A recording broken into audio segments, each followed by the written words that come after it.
The Jake Asman Show will begin shortly. Thanks to all these great Patreon members who help support the show. Get your super chats ready. Jake will be here in just a moment. If you love the New York Jets, this is the place to be.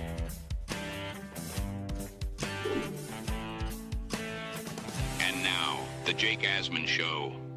Mel Kiper has given the Jets an official grade for their first ever draft under Aaron Glenn and Darren Muji. Is Kiper correct? We'll talk about that and much more.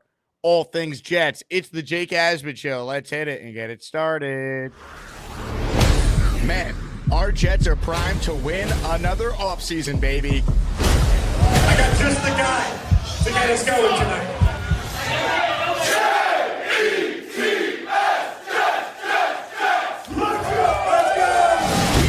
Jets green each and every day. Will the playoff drought finally end? Kings of the offseason, baby. This is what we do. At least we have Garrett Wilson. We have Breece Hall. Please subscribe and hit the like button below. Super Chats, baby. Cut the line. We have Sauce Gardner. We have Quinn Williams. Prepare to be underdogs. Now it's time to talk all things New York Jets. It's the Jake Asman Show. Here we go. Here on a Monday, the NFL draft is officially in the books. The Jets, as far as we know, continue to sign some intriguing undrafted free agents, so we could talk about that. But I want to focus in on Mel Kiper. He has officially given out his grade for the New York Jets. And Mel, he's given the Jets a B grade. He talked about how the first three picks were the start of an A draft class, but the day three picks didn't muster much. Before we go into more of Mel's analysis and I'll share my thoughts, I want to remind everyone that coming up in just a bit, we will announce the 7 winners of the mega raffle we did for the NFL draft. Signed Namath jersey, signed Fields helmet, signed AG helmet, signed Curtis Martin helmet, signed DeBrickashaw Ferguson helmet, signed Jermaine Johnson jersey, and a signed Aaron Glenn autographed photo. So those 7 prizes will be given away in just a bit. Here's more on Kiper's analysis on the Jets in particular. So he called every pick out of, Membu, Taylor, and then Thomas the start of an A draft. But then he wrote, quote, but the day 3 picks didn't muster much. Receiver Arian Smith has speed, but his hands aren't consistent. I had him ranked as wide receiver 33. The likes of Jalen Royals, Alec Ayomaner, and Jalen Lane were still available when Smith went 110th overall. Edge rusher Tyler Barron is decent 5th rounder, but the Jets didn't really maximize those 4 picks in the 4th and 5th rounds. And look, I know Mel's taken a lot of heat from people because of how passionate he was about Shedeur Sanders and how he had him as his number 1 quarterback, and he was ranting and raving about that all weekend. But as far as Mel's assessment here, I think it's fair, folks. I think the Jets draft the first couple days was inspiring. It made sense. It was, to me, the start of an A class. They did the safe thing at 7 with Membu, arguably the top offensive lineman in this class. He's not a left tackle. Okay. You needed a right tackle. Perfect. Then you took one of the popular mock draft candidates to the Jets at 42 in Mason Taylor. Safe, but not the wrong pick. This guy's a really good player. Really good. The more you watch him, I think Jet fans are going to be excited by what he could bring to the team. And we'll do a film review on some of these picks later on. So you got 2 starters immediately. And then you did get really good value with A.Z. Thomas in the 3rd round. And I understand some are saying, well, did they need a corner? Well, here's the thing. One, you never know how certain things are going to play itself out. There could be an injury. There could be a trade. Things happen in the NFL. 2, what if Braden Stevens is all of a sudden a safety, right? Like, we don't know. I do know this. A.Z. Thomas was a guy that many people thought was a first-round pick. And then he ran a slow 40, and all of a sudden, oh, he's going to drop. People didn't think he'd drop to 73. They thought he'd go early second round. So the Jets got themselves some tremendous value there. So I think ultimately, from a Jet perspective, plug-and-play starter at 7, plug-and-play starter at 42, great value at 73. That is the start of a really strong draft class. If you heavily weigh day 1 and day 2 like you should, you could be relatively high on this draft class. And I do think Thomas is going to be a really good player. I don't really care about his 40 speed. I agree with Aaron Glenn. His play speed is more than enough. He's only 20 years old. He is smart. He's a guy that was on an awful Florida State team and never quit. That shows me something with how awful their season was, given the expectation level following the previous year. And then you consider the fact that don't we have to give the benefit of the doubt to Aaron Glenn when it comes to corners? Right, I have my reservations on any first-time head coach in this media market coaching this football team. That's why I valued someone with experience over anyone who's inexperienced. But the one thing I'm not going to sit here and take away from Aaron Glenn is the guy knows how to coach defense, and he knows how to coach corners. I think Thomas is going to be a good player.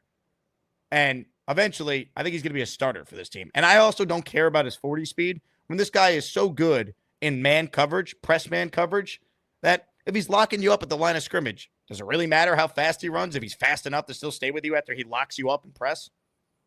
So that's probably part of the Jet thinking there too. So I have no issue with the first 3 picks. I know Thomas was a little surprising because of the position. And we thought, hey, receiver there, defensive tackle, maybe safety would all make more sense. I get it. But I don't have a problem with that pick. It's when we get to day 3 that I think it is fair to be critical. And Mel still gave them a B. And I think that's fair. I think I said on the show yesterday, I would give them around a B-. So Mel's higher on them than I was.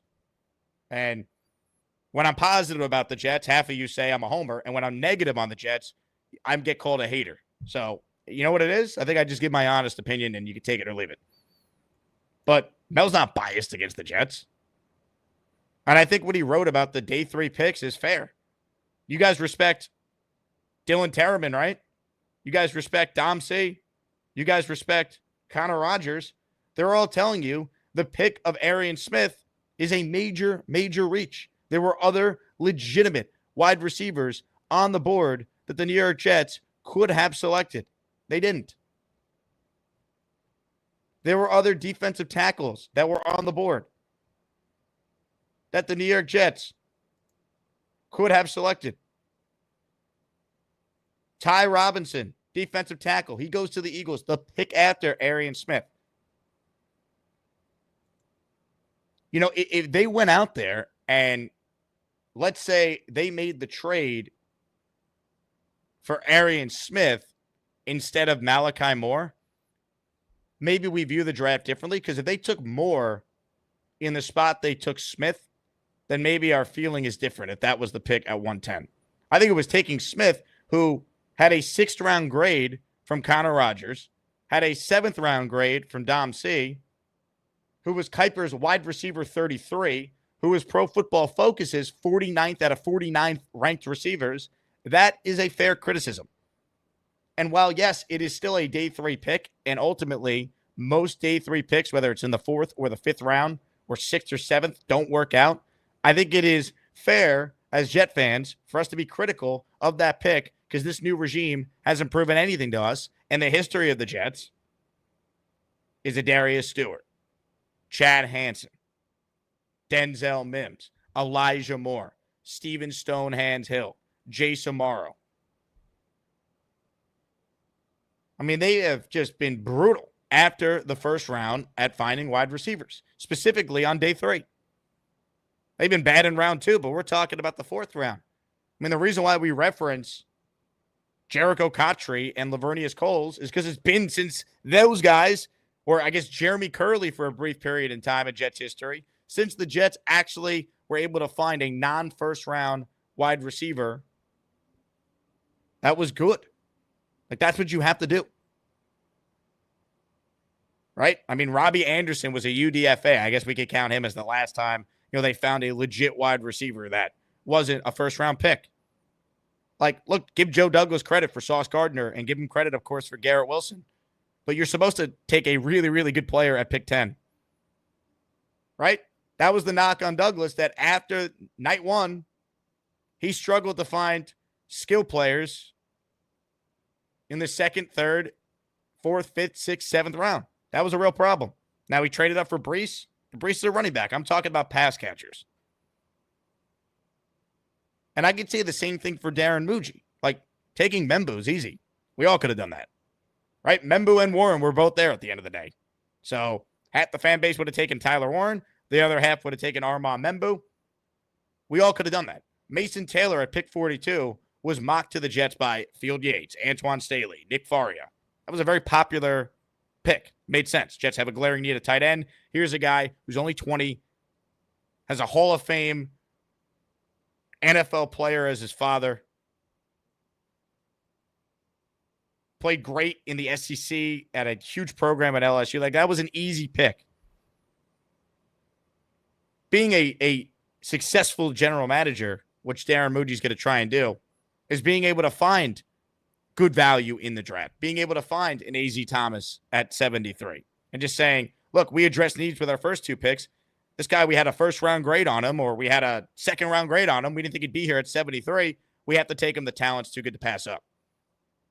Maybe they were targeting a different player, and then all of a sudden that player got picked right in front of them, and they said, you know what? Rather than reach for a position of need, let's just take the best player. And I think maybe that's potentially what happened here for the Jets with that A.Z. Thomas pick. But either way, I have no issue with that pick. I like it. It's when we get to round 4, when we start taking players that it feels like a reach, that I think it's fair criticism. But ultimately, because they did so well, I believe, and Kiper believes it, and other people believe it, then Connor Rogers said on his podcast, Badlands, that he gave the Jets a B. Kiper has him at a B. I think ultimately, when you just look at the totality of the draft, it could have been an A if they followed maybe a similar thought process to day 3. But day 3, it's like we're taking a gunner in the 4th round, because that's what Arian Smith is right now. He's just a fast gunner. We're taking, defensive end, and we're not addressing defensive tackle. We're not going to try and double up on wide receiver or tight end, especially tight end, where the draft class is obviously a huge strength at that position. So my knocks on the draft class are mostly on day 3. I think they traded up when they could have just played the board a little better. I think that's a fair criticism. I don't like tapping in the draft capital next year to have to move up. Now the Jets are going to say, well, we're getting compensatory picks, so we'll recoup that. I get it, but, if I don't have to move back a full slot in a round to make a deal with the Eagles to come up, I prefer not to. I think they could have just taken Malachi Moore at 110 instead of Arian Smith. And the other thing I want to push back on, that's something that Aaron Glenn said, well, don't be critical of Arian Smith's drops problems because, I had Jameson Williams in Detroit, and he had some drop issues too, and look at him. You can't even compare the two as prospects, Aaron. Come on. Be serious. I understand that, the Jets are trying to follow the Lions blueprint, right? They took Penei Sewell. We take Armand Membu. They took Sam Laporta. Oh, second-round tight end. Watch us take Mason. I get it. I understand what they're trying to do. Oh, Jared Goff was a reclamation project that worked out with great coaching. Oh, look, here's Justin Fields, first-round pick, super talented. Watch us do the same thing. They're trying to be the Lions. I get it. Great organization to follow. They have been the NFC Jets for a long time until recently. I get it. But you lose me when you're going to try and compare Jameson Williams, who some people thought should have went higher than Garrett or Drake London that year, to Arian Smith. Oh, but Jake, John Gruden loves him. Awesome. I'm glad. I hope Gruden's right. Gruden's also the guy that drafted Henry Ruggs. All right, John Gruden's not perfect in player evaluation. No one is. So I have no issue with the first 2 days. But if you want to be critical, day 3, I think is fair for criticism. And I think ultimately, when you look at, in the grand scheme of things for the Jets, you're trying to find 3 starters in every draft class on average. But the great teams sometimes can have a draft where they find more than that. So just because the average is, hey, you're trying to find 3 starters, you're trying to have a good process throughout. A good process throughout. So maybe you catch a break or two and you actually find 4 starters in a year or 5. That makes a huge difference. So sure, do I think the Jets came away from this draft class with ultimately 3 starters? I do. I think Membu's a plug and play immediately. I think Mason Taylor's a plug and play immediately. I think at some point this year, A.Z. Thomas is going to get on the field as a legit starter. And I also think if not him, then Malachi Moore could really challenge for one of the starting safety spots. Team captain at Alabama, being compared to Brian Branch by Glenn. It all goes back to the Lions. But the only thing I didn't like from Glenn is you're going to try and compare Jameson Williams, who was thought to be a top 10 pick, ended up going, I think, 12. Detroit traded up for him, to Arian Smith, who was the 49th out of 49th rated wide receiver by PFF, who had a 6th-round grade by Connor Rogers, who had a 7th-round grade by Dom C. Like, come on. The guy's fast. I get it.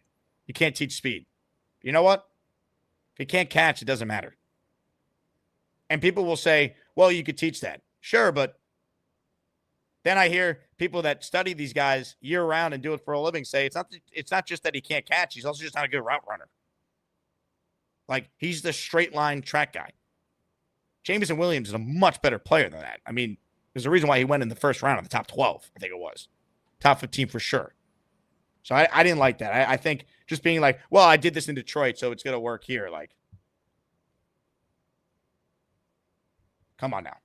So we got to be fair there. But ultimately, because I weigh day 1 and day 2 so heavily, if you want to give the Jets a B, that's fine. I think they could have had an A if they used maybe a similar process to what they did on the first 2 days. But you know what? At the end of the day, draft's a crapshoot. So I'm not going to sit here and freak out. I think Kiper's grade is fair. I think anyone saying they had a terrible draft, you're being unfair. Anyone saying they had a great draft, you're probably a little too pie in the sky. I think it was solid. And now these guys got to be coached up because that's the big thing here too, right? So much of developing players, I believe, is coaching. And we don't know what this coaching staff is. We want to believe Aaron Glenn's the guy. But he's a first-time head coach. The offensive coordinator is a first-time play caller at the NFL level. So we're going to go through this all together. And hopefully they got it right. Time will tell. Time will certainly tell. Comments, questions, super chats, we'll cut the line. Ladies and gentlemen, it is time to announce the winners of our 7 prizes in our mega NFL draft-themed raffle. Folks, I'm pumped up. You guys did such a great job all weekend supporting the show. Viewership was awesome.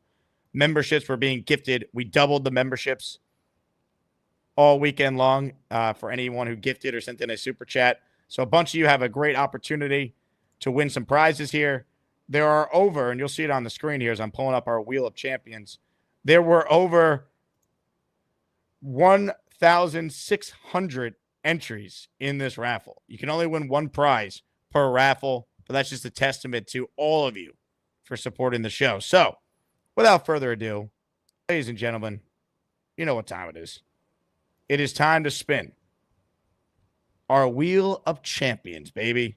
Let's go. It's time to announce the winners of the weekly Asmaniac raffle. Let's spin the Jake Asman Show Wheel of Champions and find out which Asmaniac is winning an epic prize. Yeah, baby. All right, here's how this works.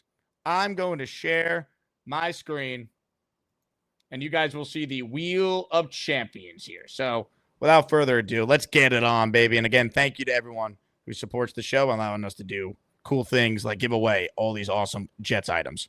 Ladies and gentlemen, here we go. Got it up on my screen. Let's go a little full screen here. Boom.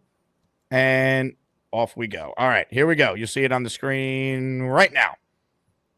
So, I'm spinning the wheel. You all could see it. Our first prize is a signed Joe Namath jersey. The names have been shuffled ad nauseum. So, without further ado, it is time for us to spin and find out who wins. And we're off. The winner of the first prize, the signed Joe Willie Namath authenticated Jets jersey, is Coach James Coach James, congratulations, my friend. Please message me on either the Discord or the Patreon or email me, asmanjake@gmail.com, so I can get an address where to send your prize. So Coach James is winner number 1. Prize number 2 is an autographed helmet by Jets quarterback Justin Fields. And the winner is... Dun, dun, dun, dun. You know what I just realized? I have dramatic raffle music that I completely forgot to play. Let's make this even more crazy. Ladies and gentlemen, it's time. The winner is JYB. JYB, congratulations. I already have your info, so I'll make sure we get that Fields helmet out to you later this week. JYB, congratulations.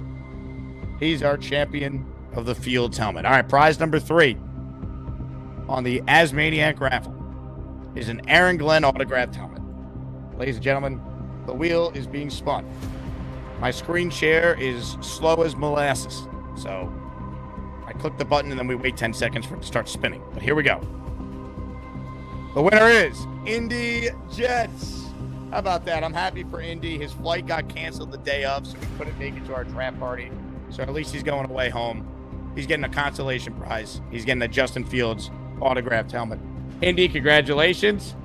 Prize number 4 is an autographed helmet by Jets great Curtis, my favorite Martin. Here we go. Wheels being spun. And the winner is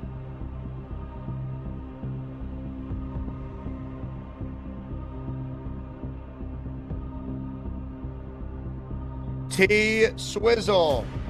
Now, T Swizzle, I don't have your info, so if you're out there, please contact me on Patreon, Discord, or email and provide the mailing address to send you your signed Curtis Martin autographed helmet. All right, here we go. We got some more prizes to give away. We got 3 more. Next one is a signed helmet by DeBrickashaw Ferguson. And the winner is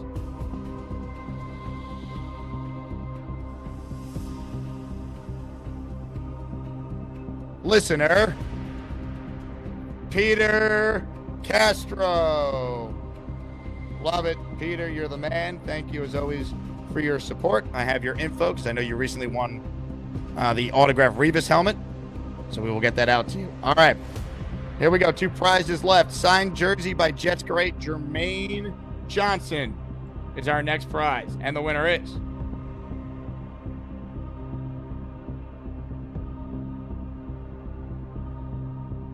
dun, dun, dun, dun.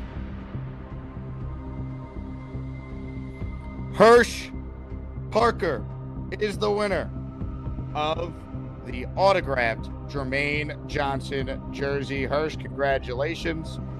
I don't have your information, so please, please, please send me your mailing information, and we will get that JJ jersey out to you this week. All right, here we go. We got 1 prize left. It's an autographed photo by Jets head coach Aaron Glenn during his playing days, of course. Here we go. Our final winner in our mega raffle for the draft, featuring more items than ever. Prize number 7, the AG photo. It goes to listener Big Fella. Congrats to the big fella. He was at our draft party. He's a staple in the community, and he's walking home with an Aaron Glenn signed photo. Just to recap real quick, all our winners, all 7 of you, the winner of the Joe Namath signed jersey, Coach James, the Fields helmet, JYB, the Aaron Glenn helmet, Indy Jets, the Curtis Martin helmet, T Swizzle, the DeBrickashaw helmet, Peter Castro, the Jermaine jersey, Hirsch Parker, and the Aaron Glenn photo, the big fella. Congrats to everyone. Thank you for your support. And I'm just going to get right to the chase right now. We got another raffle 1 week from now. And folks, get ready, because the top prize is something I've never given away before. A full-sized, throwback, autographed, and authenticated helmet signed by Joe Willie Namath. First time we've given away a full-size autographed helmet of a Jet Hall of Famer, and we're starting with the most important Jet of all time, Joe Willie Namath. Hell yeah. If you get the membership, you're entered to win. if you send in a $10 super chat or more, you're eligible to win the top prize. So, congrats to our 7 winners, and we're starting this week off with a bang, baby. Bo C in the Asmaniac raffle, the newly announced top raffle prize for 10.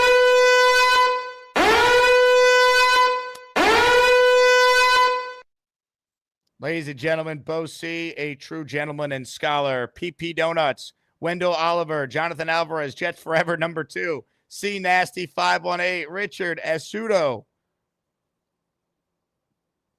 Mr. Excessive Tackle, Richard Asudo, I already said that one. Thea Flies High, Rick Leal, Paul, all receiving channel memberships. JYB, who just won a top raffle prize. JYB just won the Justin Fields helmet. He's trying for the Namath helmet. Hit the like. Let's go. JYB in the Asmaniac raffle for 10 with this super chat. Let's go. Hit the jet chat. Love it. Thank you, JYB. You are the man, my friend. You are the man. The full-sized Broadway Joe helmet. Full-sized. I believe it does come with the display case as well. I will confirm that. But it is a full-sized and throwback, and you can see on the screen, I tried to make it as big as possible. It says it's authenticated. It's from Steiner Sports. They are the merchandise provider.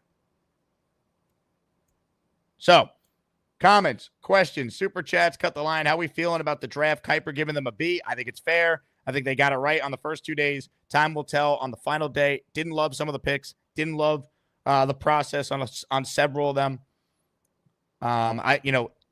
It is what it is, though, right? Like, you could kill a draft, and then sometimes it ends up being great. Last year, we loved all the free agent signings Joe Douglas made besides John Simpson. He was the best free agent signing they made a year ago. So, you never know. We got to give a new regime the benefit of the doubt, but I will say the process on the third day felt a lot like a first-time GM going through the draft, which is the whole point why I wanted someone to be experienced, either head coach or general manager. But we will see. All right, let's open it up on the phone lines, and let's say hello to someone that was pretty critical of the Jets draft. Let's see if he has maybe calmed down a little bit. Let's see if he has a new perspective on things. Let's say hello to our good friend. He was at the draft party Thursday night. Let's say hello to Kyle Clifton.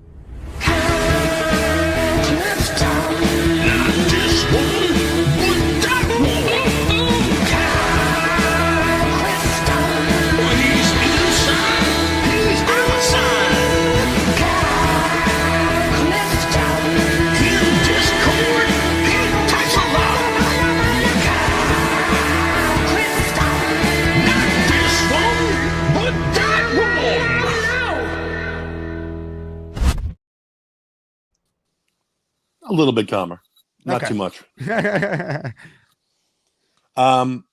think a B is a little generous, to be frank with you. It's probably C plus, at best. Like, there's just no way that Arian Smith is a guy that you take in the top 120. It's if you wanted to keep your picks and you ended up with 7, you had 8. And you wanted to take Arian Smith in the 5th or 6th round, no one would begrudge you that. If they wanted to take Malachi Moore at 110 because they really liked him, I would say that's a little bit high. But if it's a guy that you've identified as a potential starter, I would be supportive of it. You can't be hemorrhaging picks when we have this many holes, current and future picks.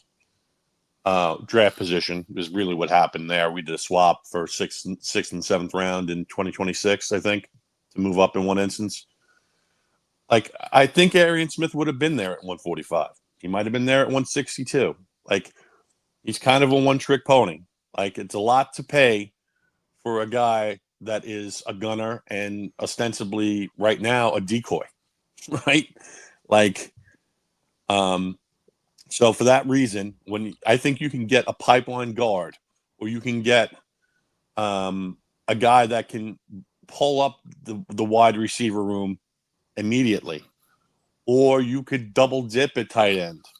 There's any number of things or defensive tackle that went at the immediately following pick. I think Ty Robinson probably would have been a pretty good solution on passing downs. That's just one example. Dallas got a guy, too, that was like a big fatty who's known as just being a run stopper. Like, that's exactly what they could have used in that spot. Yeah, I think Robinson's a little bit lighter, but on passing downs next to Quinnen, that's in a rotation. That's a guy. That's a guy who can help you right now, right? I think. Yeah, I mean, I'm not going to pretend like I watched a ton of him, but I bring on people all the time that do, and I listen to a lot of draft podcasts and hear the evaluations from people that do, and that, to me, would have been a more logical choice than reaching on a receiver who most people think would have been there in the 6th or 7th round. Yeah. Yeah, it was a little frustrating for me. I like Mel. He's been a little bit off the rails this weekend with the whole Shador thing. Like, I think Shador should have gone earlier, but a lot of people had 2nd-round grades on him. If he interviewed poorly, like he probably should have been prepared to fall.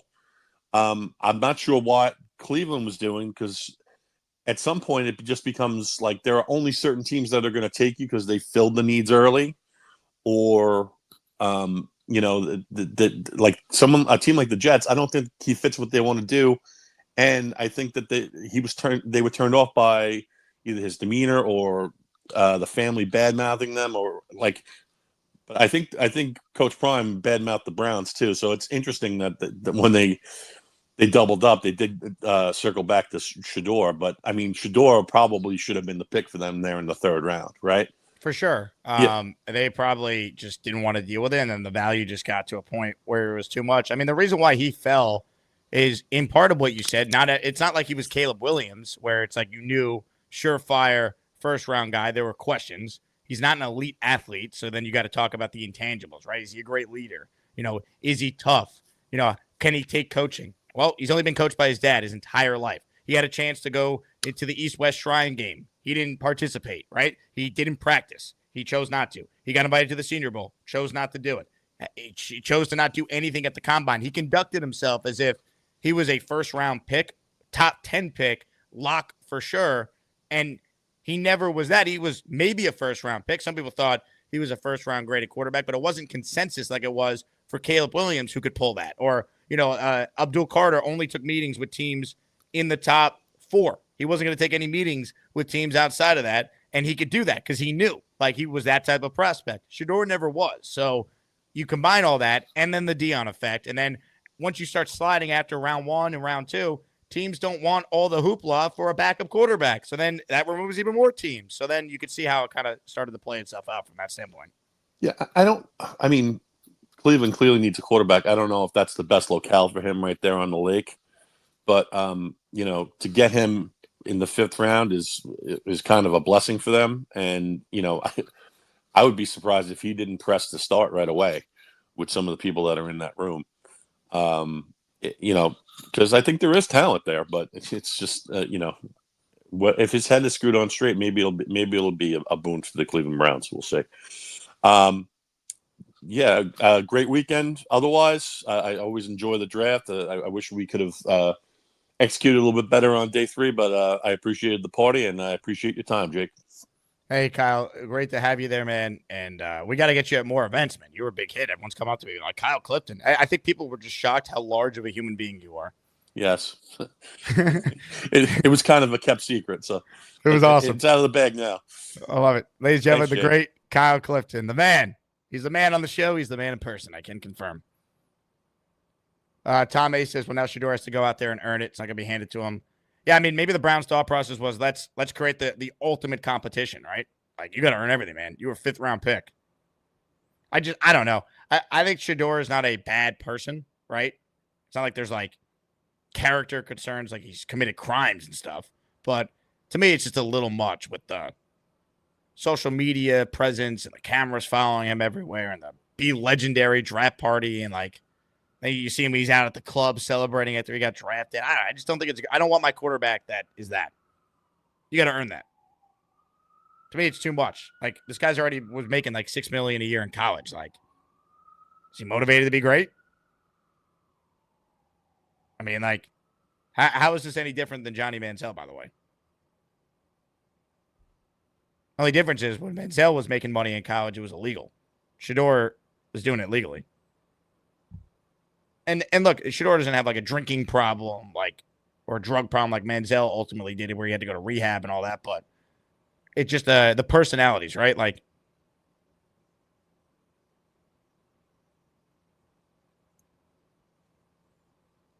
I just feel like there's a lot there for a guy who is not good enough to warrant all that at this point. Joseph says, since Kiper didn't like him, Jake thinks he sucks. Let me tell you something, Joseph. You're wrong because I'm not waving the Jet pom-poms. You're not happy with me, and that's fine. It's not just Kiper. Explain PFF ranking Arian Smith 49 out of 49. Explain Kiper ranking him as his 33rd wide receiver. Explain Connor Rogers having a 6th-round grade on the guy.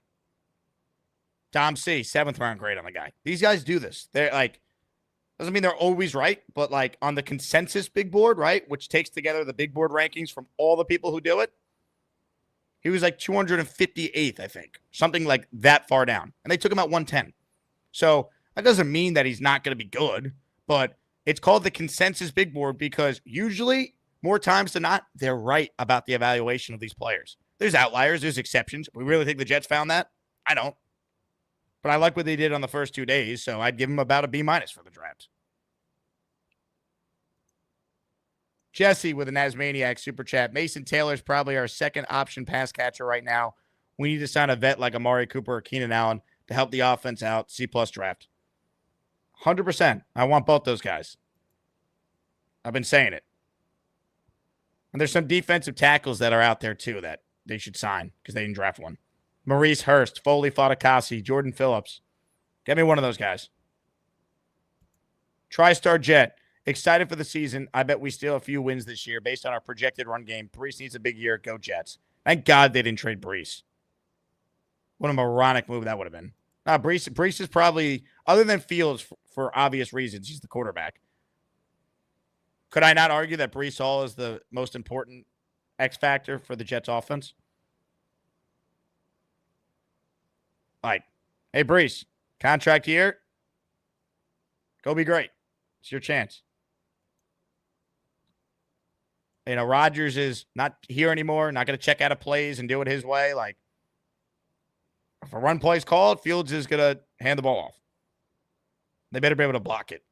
There's no excuse for them not to be able to block it with the offensive line they have.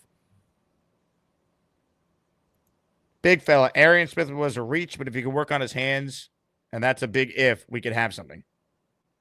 Yeah, and, you know, if my aunt had a you-know-what, she'd be my uncle. Like, once again, it's not even just his drops. He's not a good route runner. That was the assessment. Well, I hope he's right. I'm rooting for him. I'm just, I didn't like that pick. I didn't like not taking a defensive tackle. Day 3, I didn't like. But it doesn't mean it's a bad draft necessarily. I thought they did well on the first 2 days. But I actually like the Malachi Moore pick. So I think that's something. If you're just tuning in, we announced the 7 winners of the Asmaniac raffle. Please make sure if you see the names of any of these people in the chat, you notify them that they won. Because sometimes we have people that go weeks without realizing they won a prize. Coach James, if you're out there, Joe Namath jersey, JYB, you already know this, Justin Fields helmet, Aaron Glenn helmet, Indy Jets, Curtis Martin helmet, T Swizzle, DeBrickashaw Ferguson helmet, Peter Castro already hit me up, so I got your info, Peter. Jermaine Johnson, jersey, Hirsch Parker, AG photo, the big fella. So some of those names, I already got their info because they won before, but some new ones on there, which is cool to see as well. Top prize this week, you kidding me? Full-sized, first time we've ever done this, full-size throwback Joe Namath helmet.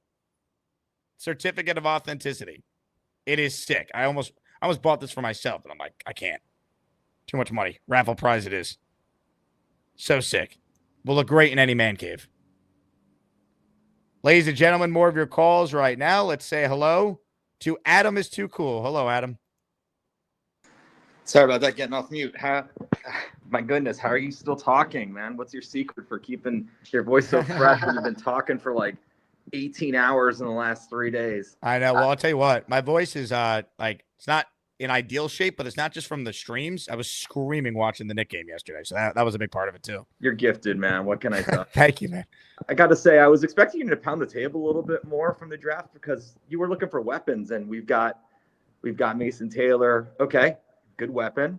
And then, Aaron Smith is going to be an interesting one. And then I was thinking, this guy's a speedster. Are we replacing the turf finally? This dude's going to break an ankle on at MetLife on his first game. He's going to run and he's going to lose his ankle, and then he won't have that speed for the rest of his life, and we don't want that for him either, right? That's sad.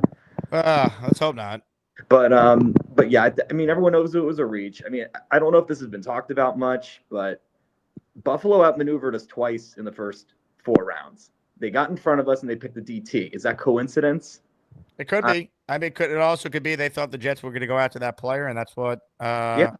Well, didn't someone jump in front of the Jets for Kyle Williams too in the 3rd round? Patriots? Did they do that too? Was that them? Maybe. Like maybe the Jets' plan was we were going to take Kyle Williams there, and then all of a sudden, well, he's gone. Let's not reach for a different player just because it's a need. Let's take the best player on our board, which is how they ended up with A.Z. Thomas. Like because I was thinking about it, I was like, we were surprised they took a corner. Maybe that's part of the thought process. Yeah, I mean, the A.Z. Thomas pick I like. Like consensus, everyone thought it was actually a really good pick. It maybe was a happy accident when it was all said and done. But like, if there's someone that like personifies what AG is going for, it's him. And if he was like the number 1 person on his board defensively, I think it's a great pick. And who knows if Stevens is going to work out? I hope he does. But you need sauce insurance. Like we're still pretty thin at CB, so I thought it was actually pretty smart. And apparently he plays like Revis, somebody said, which is always a nice compliment. Well, I mean, he's a bumper, right? He bumps people off their roots. He's a very, very good man cover corner, which in college, you don't really see a ton of corners who have. Connor Rogers talked about this yesterday. I trust him.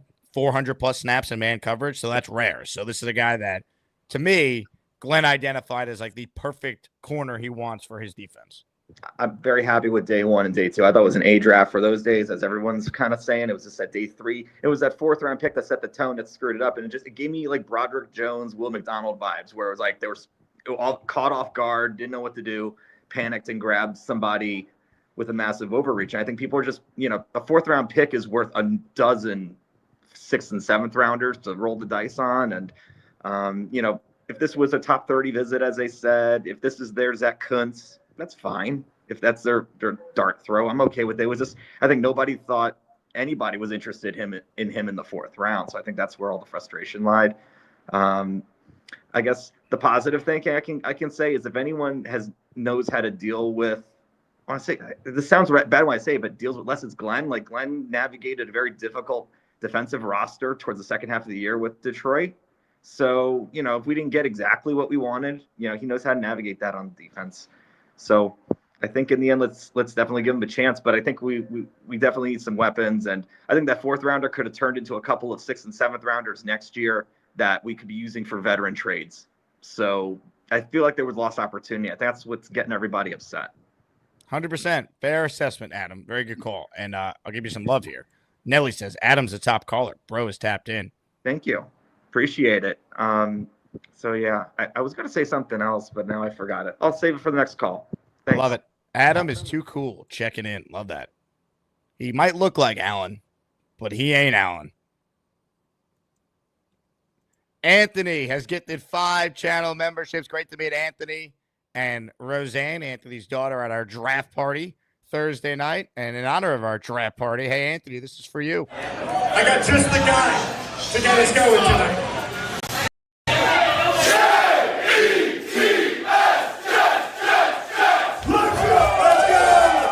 All right, if you hear your name called, you're a channel member. James Mack, Warwicka 13, Gerard Chambers, Jonathan Garcia, and Gil, all receiving a channel membership. Love it, Anthony. Thank you. You're in the raffle for 5 for your chance to win the full-sized Broadway Joe helmet. Hell yeah. All right, before we get to our next call, because you guys are going to love what this guy on the line is currently holding up in the air, I did want to bring some attention to one of our listeners here. I got this tweet from Turtle Talk SC. Wish I could tune in, brother, but I'm sitting at Carolina Medical Center after a bad accident where a tractor trailer clipped me and sent me spinning into a wall and another vehicle. Let me know everything goes today. I'll count my blessings today. Ha ha. Well, geez. Hope everything is okay, Turtle Talk. So sending well wishes to you, and hopefully you make a speedy recovery. I don't know if you're watching the show live or you'll maybe see it later, but feel better, my man. Feel better. Very scary stuff there. So hopefully everything is okay. All right. More of your calls right now. Please hit the like button if you're tuning in. There's over 460 of you guys in here right now. So please smash that like. Reminder, we're available in podcast form as well. So if you ever missed the show on YouTube, you want to hear it as a podcast that you could download, the audio, check it out. Apple or Spotify, The Jake Asman Show. And programming note, the next Asmaniac meetup is June 29th at Yankee Stadium. If you want to go to Yankees A's and sit in section 224 with us right behind home plate, join the Patreon, get in the Discord, and all the info is there. I need an accurate head count on how many tickets I need to buy from the Yankees, and we will do what we did similar to that Knicks meetup. We will do the same thing at Yankee Stadium. We're going to have a pregame meetup at Billy's Sports Bar right across the street for everyone who's 21 plus. You don't need to be 21 plus, though, to go to the game, but you do need to be a Patreon member if you want the exclusive discount rate of $120 per person. Great seats. It's going to be an awesome day. June 29th. Join the Patreon and get in on the Discord if you're interested. All right, let's say hello right now on the Gus Buster Umbrella Hotline to a man who needs no introduction, but I'm giving him one anyway.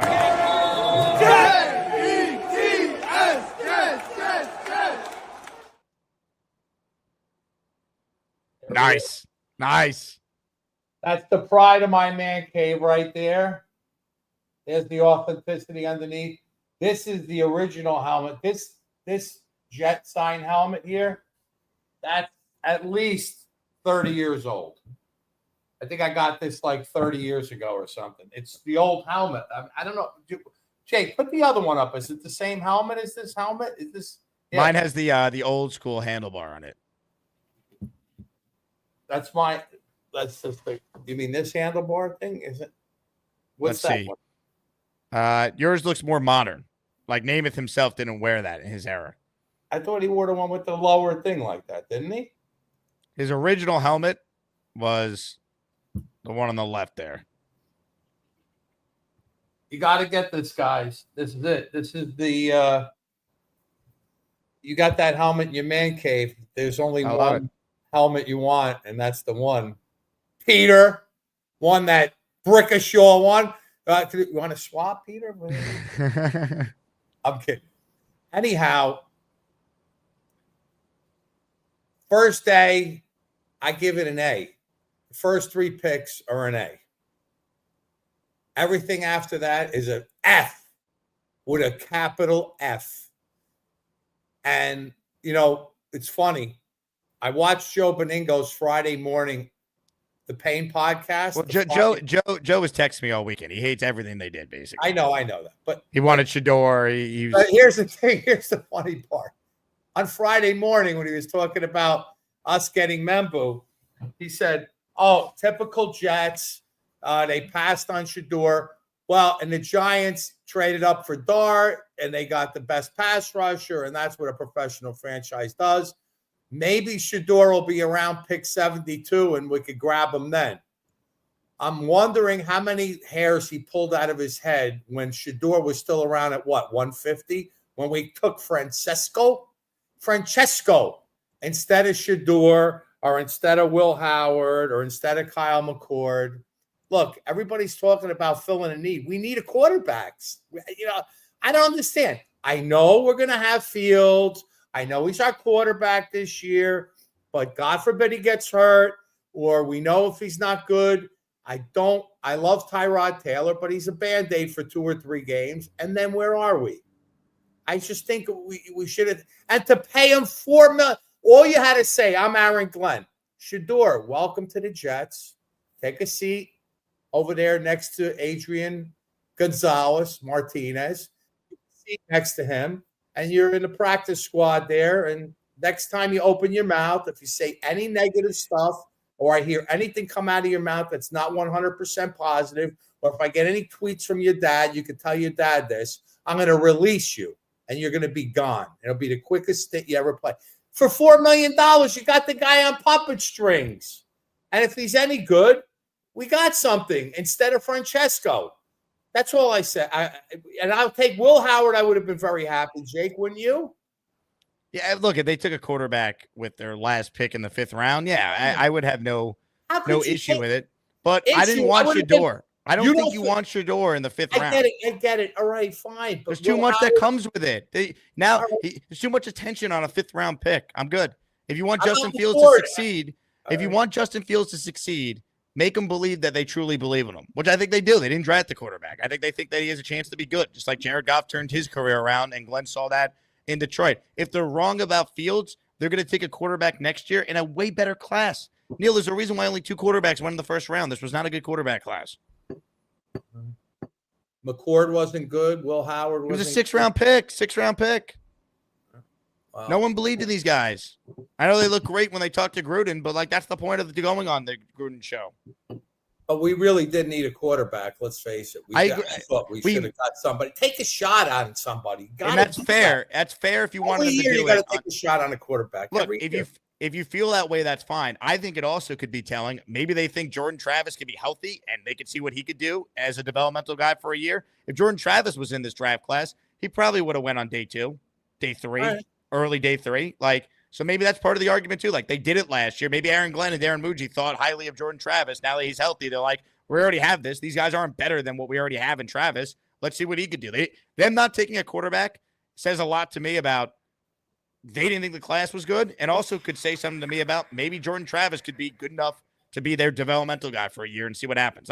He's a rookie in playing time, but he's a 2nd-year professional as far as being around an NFL facility, NFL offseason, NFL program on what he needs to do to get bigger and stronger. Maybe that's part of it too. Okay, I'm good. You got me. I'm done. I'm done talking about Shador. I'm done talking about Will Howard. Now, I will say this. This is my next thing. If we do not go out with the remaining free agents that are out there, and we don't get a Keenan Allen, or we don't get an Amari Cooper, or we don't get a Fadi Fadakasu, my Fadi Fadakasi. I loved Fadakasu. He was good for us.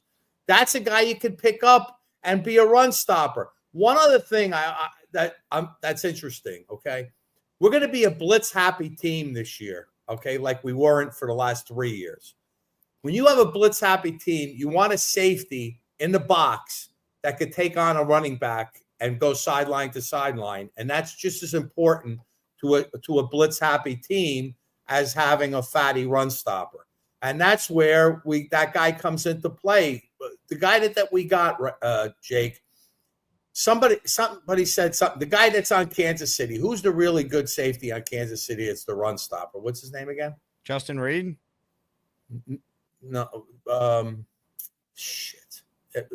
Obviously Reed this year, but the year before. In other words, the guy that we got in the draft replaced, maybe somebody in the chat knows, he was ahead of the guy that's like the best run stopping safety in the league or something. You're talking about Brian Branch, who was on the Lions? Yes. He's on the Chiefs, on the Lions. That guy that we got supposedly played with him, right? Or something? Yeah. That's what Glenn called up Brian Branch to ask about Malachi Moore. I think Moore has a chance to start week 1. I think that was a good pick. But he's going to be the type of guy that we bring in on 1st and 2nd down that, could be a guy to fill a gap and get somebody in the backfield on a run-stopping situation. This is where we have to change the defense completely around, because the defense we had with the rotational stuff and all the crap we had horrible safety play the last 4 seasons. We didn't really have safeties that are going to come in the box and make a difference. And that's what they focused on in this draft. And that's where the strength of where Darren Glenn and the DC are going to come into play. And that's why you need strong safety play. And also the cornerback. I mean, when you have a guy you think is going to be good, and assuming that Glenn is going to be able to develop safeties and improve their play, the safety's the biggest value you're going to get in a draft because they're the most expensive guys when the 4th and 5th year comes around, right, Jake? Well, I think it's a position that you don't typically see get drafted in the first round because it's expensive, right, and it's not as premium as other needs, so they fall. There's good value in the 4th round to find a player like Moore who sort of an older prospect but has a lot of experience. You're going to pay them big money on the. I mean, look what you end up paying cornerbacks. You're paying them $25-30 million if they're great, and assuming Glenn could turn a couple of them into great, that's a big plus. And I'm going to tell you something. Aaron Glenn has not. There's one thing you haven't heard. Nobody's even asked him what his thought. I didn't hear him say much about Sauce Gardner at all. Have you? He was asked. Yeah, I've heard him talk about Sauce. He said that Sauce has a chance to be the best corner in the league. He's like, I can't speak to what happened last year, but I know that he's got everything you look for in a great corner. So all right. So Jake, I've made all 13 of my points. Before you cut me off again, I'm going to throw myself out this goddamn window.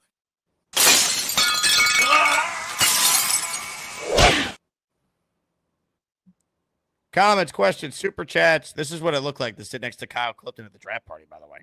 Man, is he big. Unbelievable. Let's see.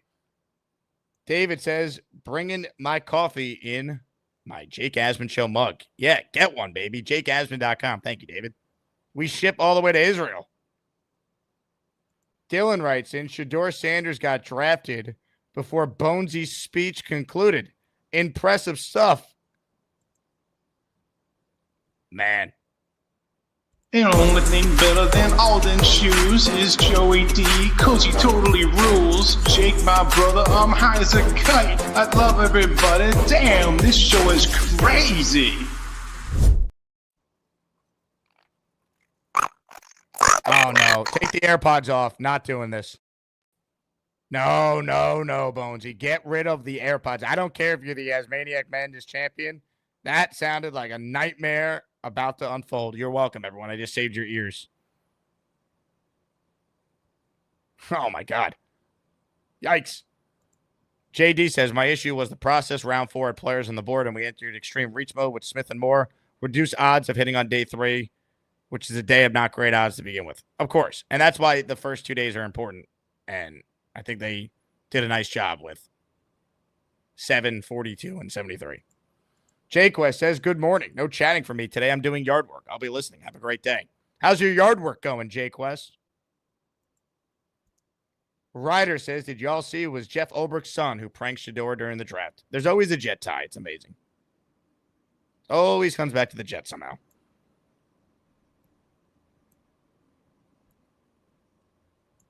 You feel bad for Ulbricht because obviously that's like tough for his son to be in the spotlight like that. But I mean, so stupid. What are you doing posting that to social media? It's just so dumb. Ladies and gentlemen, let's hope we actually could hear him this time. Mr. Bonesy, are you there? Thank you for the time. More of your calls right now. Let's say hello to the Pot Stirrer. What's up, Ted? Jake, had a great time the other night. Appreciate everything that you did for that event.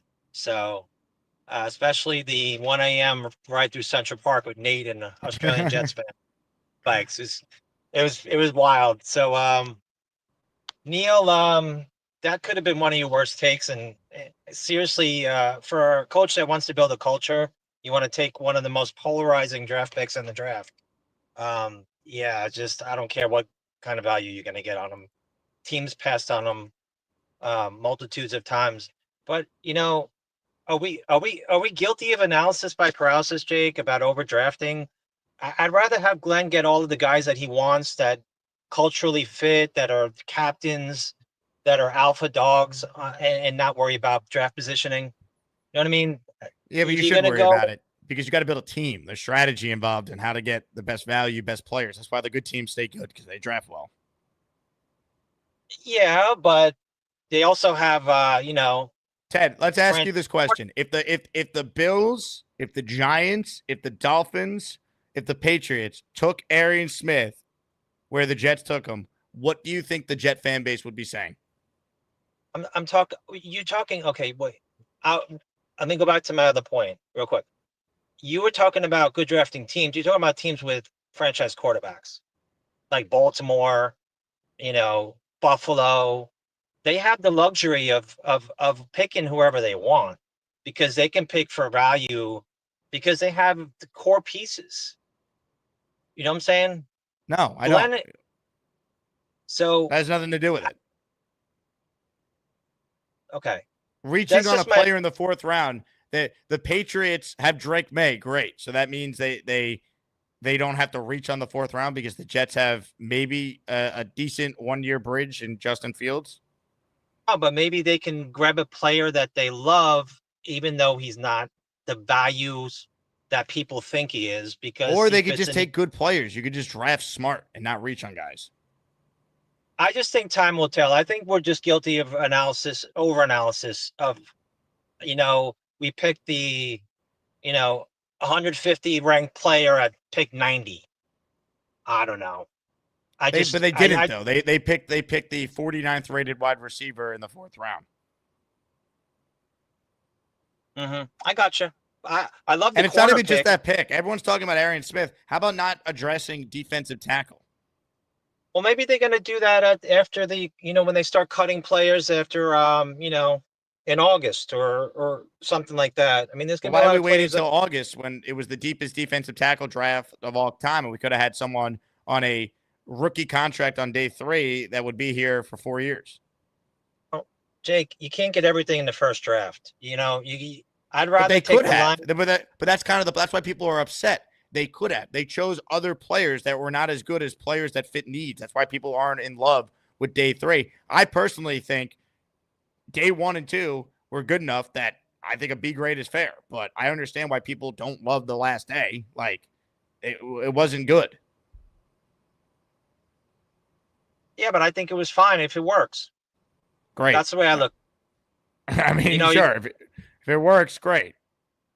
Right. So that you have to see what's on the field. Aaron Glenn said a lot of things. In one of the most important things he said was he thinks the film is one of the most important things, not the measurables. So what is the film on Aaron Smith's show? Because they drafted him for his measurables, not his film. Well, I did. Okay, Jake. His film sucks. His film stinks. He dropped 17% of the passes targeted his way. Highest in college football for any starter. They obviously think that they can work with him. That's right. What they think. So if you're going to draft a gunner, maybe we do it in the 6th or 7th round. But I watched some of his film and I saw a lot of zone, sweeps and short passes out of the backfield, getting him in space. I don't know. They must have seen something they liked in him that they could work with. Yeah, he's fast. That's what they saw. He runs a 4.3. Yeah, but they must be something else. Anyone can draft a fast guy. They must think they could develop him. That's literally what they did. They drafted someone who only got drafted because he's super fast. And I'm sure they brought him in for a visit, so they like his character. They think and Gruden referenced that working out with him, that he's got a good work ethic. But that doesn't mean you take him in the 4th round when there were better players there, and you could have taken him in the 5th round or the 6th round. You traded up for Malachi Moore. If you just took Moore at 110, I guarantee you could have waited. Smith would have been there in round 6. Let me ask you a question, Jake. One more question. He went to Georgia, right? I went to Georgia? No, he went to Georgia, right? We're talking about the wide receiver? Correct. Okay. How did you get to Georgia then? A top program, if he's so bad. Are we really going to play this game? Then how did a Darius Stewart go to Alabama? Where was he drafted by the Jets, Ted? No, I'm just asking. 4th round. Oh, the same round as Smith. Just because you're good in college doesn't mean that it's going to translate to the NFL. Oh, I'm saying, how would you, if he's such a bad player, and I'm not saying he was great in college. I'm saying it's a reach. I'm saying it's a huge reach. That's why people are questioning the draft, questioning their process. The thing is, how did he get into Georgia if he's so bad? Because he was a highly regarded prospect because of his freak athlete traits. That helps get you recruited. It's not in college, you could just run by guys. You can't always do that in the NFL. In high school, you could just run by guys. You're the best athlete on the field at all times if you're good enough to go play football at Georgia. How did Devin Smith go to Ohio State? Great point by Connor here. Okay. like I said, my original point was, let's see what we get on the field. And I get see it, how but I can't do a talk show with let's just see how it plays out. That's fucking boring. Excuse my language. All right. I could give you my opinions and I could bring on people who study it year round because I'm not a draft guy. I never pretend, but I have plenty of people on the show who can. And if you could agree or disagree with their assessment is this was a huge reach. I'm not going to sit here and be like, we'll see what happens. No one's going to want to listen to the Jake Asman show if it's, we'll see. I don't know. Fields might be good. He might suck. We'll see. Like that, you wouldn't give a flying F about this show if every take I had was, well, I don't know. We'll see. I understand. Thanks for your time, Jake. Ted, all the love. We'll see. Like, I'm not pretending I know about Amarius Smith. I could give you scouting reports on him. I could bring up the rankings for Kiper, PFF, Jeremiah, Dom C, who was a major part of our draft coverage, Dylan, Connor Rogers. Like, that's what I could bring. And I'm sorry, folks. This organization has not earned the benefit of the doubt. They haven't. Now, this new regime deserves a chance to prove whether or not they're incompetent, but we don't have to sit here and just say, we'll see. They might know something better than we. Like, why do we have to pretend that way? Can they show us? I'll be as positive as anyone if they show they know what they're doing. But to me, day 3 felt like a first-time GM doing his thing. Drafting special teamers in the 4th round. But I'm not even slamming their draft. I'm the one talking to people that are screaming and yelling how bad the Jets draft was, saying, calm down. I think they nailed day 1 and day 2. More important than anything else. I don't want to look like the bad guy here, but I'm not going to blindly shill for the Jets either. Like, that's not happening. I thought they had a decent draft. I didn't like day 3. Chances are most day 3 picks aren't going to work out anyway. But I think it's a fair criticism to say we are worsening our chances of maybe hitting on a day 3 player when we have this as our process. That's the point. Joe the Jet, 2026 mock draft says the Jets taking a safety 3rd overall. Joe, with all due respect, who cares? Barbarella, I used to teach and Shador appears dim and GMs noticed. Congrats, Barbarella. I'm sure you were a teacher of the year. Abu Dhabi Jet fan. I would have been more okay with speedster with questionable hands if we had a solid wide receiver 2. Because of that and the DT issue, it was a B draft. B is fair. Dylan, I'll have the good/bad on Smith for us tomorrow. Amen, Dylan. Thank you. Adam is too cool. We'll see. Hope it's on stadium banners. The New York Jets 2025 model. We'll see. Unreal. Ladies and gentlemen, it's time. Bonesy, are you alive? Can we hear you? You can hear me. You can hear Thank me. God, never put the AirPods back in again. What a nightmare. You know, I forget that I'm listening to you on the AirPods. I usually disconnect when I get on, but I messed that up. Now, I just want to shout out my New York Knicks, Jalen Brunson on one leg, Cat Williams. I call him Cat Williams, but Big Cat, man, that fader behind the backboard and that 3, it doesn't get more clutch than that. And for anyone thinking we should have called that foul at the end, they let them boys beat the shit out of each other all game. So yeah, it would be incredibly hypocritical if they called it. It was a foul, clearly, but based on how they called that entire game where Detroit's playing football on defense, you couldn't call that there. Exactly. Like they were literally letting these guys play 90s ball. You're not letting that decide the foul. Brunson was getting mugged. He went to the line twice the whole game. It was crazy. And then their coach says that, Cunningham didn't go to the line. It's like Brunson went to the line twice, bro.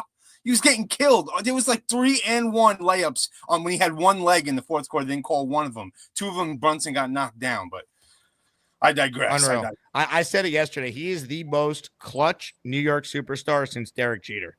Because there have been guys that have had great playoff runs. But this guy is a top 10 player in the regular season. And he is unreal in playoff games. Like him getting hurt and then coming back in and then carrying them, him and Cat down the stretch. Unbelievable. And then Bridges hit 2 big threes too. No one's talking about. He deserves some credit for that. I agree. I've been very critical on Bridges, and those 2 corner threes were not easy shots, and they were faders. One was at the end of the shot clock, and he nailed some big threes. I was really getting at him in game 2 for missing all those shots. But let's go Knicks. That's my first thing. Now, the good stuff. Oh, and second, Dylan, everyone's still talking about my speech. Guys, I thought I was giving. If only your speech was done on your phone, Bones, it wouldn't have been 7 hours. Call back in. Good Lord. Look, some say you shouldn't give special treatment to others, but I am. I'm going to let Bonesy for a third time try and finish his call. That's one of the perks of being the Asmaniac Madness champion. In the meantime, let's check in with another great caller. Let's say hello to, Scotty Mayhem is up next. Hello, Scotty. Wow. First of all, we got to talk about the Knicks. Wow, what a game. Watch those last 5 minutes. It was unbelievable. I mean, the way the Knicks and the Pistons went back and forth. But the guy who didn't get enough love, look at what Hart did. He does all the little things. Like favorite player on the team. Love it. He knocked the ball off the guy's leg. I mean, look at what Hart did at the end. I mean, Brunson, ice water in his veins, and Cat. Did you see that three-pointer? It was like 40 feet out. They were just amazing. What a freaking game. I can't wait for the closeout game. Jake, I wasn't at your event, but I did get a chance to watch a little bit with Fireman Ed live, and it was amazing. I just love that man. Such positivity. He's such a Jet, fan through and through. I had the unfortunate displeasure of listening to Neil this morning on Boyd Green. Oh, no. And literally, he doesn't stop talking and so negative. Like, I 100% agree. I'm not going to defend the pick, with the wide receiver, Smith. But you know what? He doesn't have great speed. He has Tyreek Hill speed. Okay, they thought he was going to break the record. He ran like a 4.36. But they expected him to break the record. If you watch the film, I was listening to another podcast, and they said, this guy's speed is off.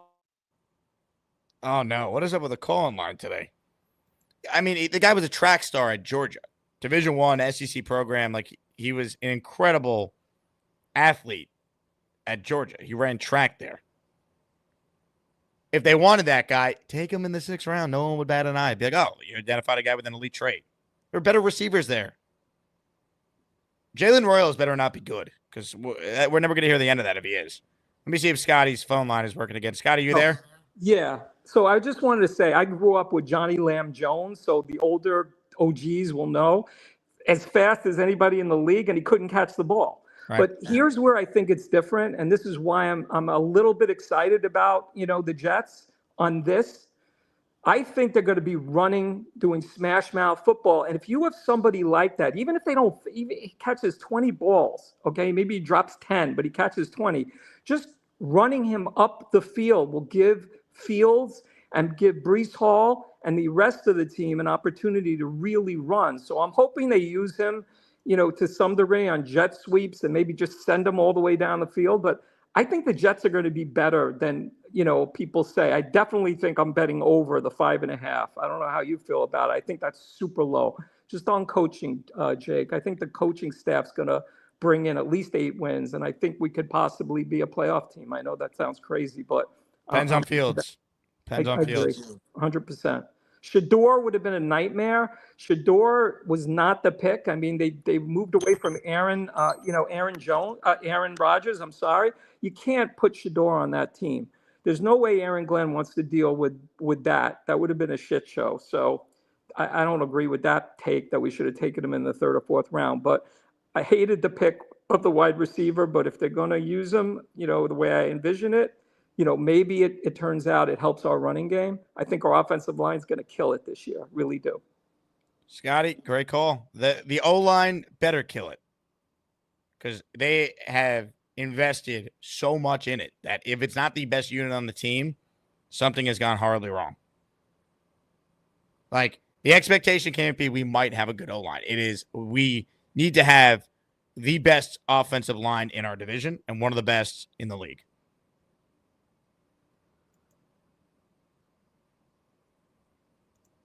Boomtown says, what indication has the coaching staff given to this point that it'll be better than last season? Serious question for those that say we're winning more than 5.5 games. Blind faith, Boomtown. That's it. I mean, nothing. I mean, Aaron Glenn's never been a head coach before. You might like him in the press conference setting, but you don't know. Everyone loved Robert Saleh. You couldn't find anyone that said a bad thing about Robert Saleh when he got hired. He was the top candidate that hiring cycle. You never know until the guy's actually in the job. That was my whole point on trying to hire someone, at least in either GM or coach that has done it before. We don't know. We hope it works out. That's it. Do I think the coaching is going to be better on offense? I do, because I think it can't be any worse, but I don't know if the defensive coaching is necessarily going to be that much better. I think Saleh had a pretty good defensive coaching staff. Now, it all fell apart when he got fired, and Ulbrich was in over his head trying to be head coach in D.C., but for a couple years there, they had a very, very good defense. And there was tangible things you could point to on that side of the ball where you saw development of players. Quincy Williams was a waiver wire claim that became an all-pro. Bryce Huff was a UDFA that became one of the best pass rushers in the league that got him paid by Philly. Like Tony Adams was a UDFA who was making plays 2 years ago. There was a lot. Michael Carter, day 3 pick, one of the better nickels in the league. There were examples of that. Quinnen never became Quinnen until Saleh got there with his staff and they unlocked him. Like, the offensive coaching staff, I don't think there's any way it's worse. There's just no way.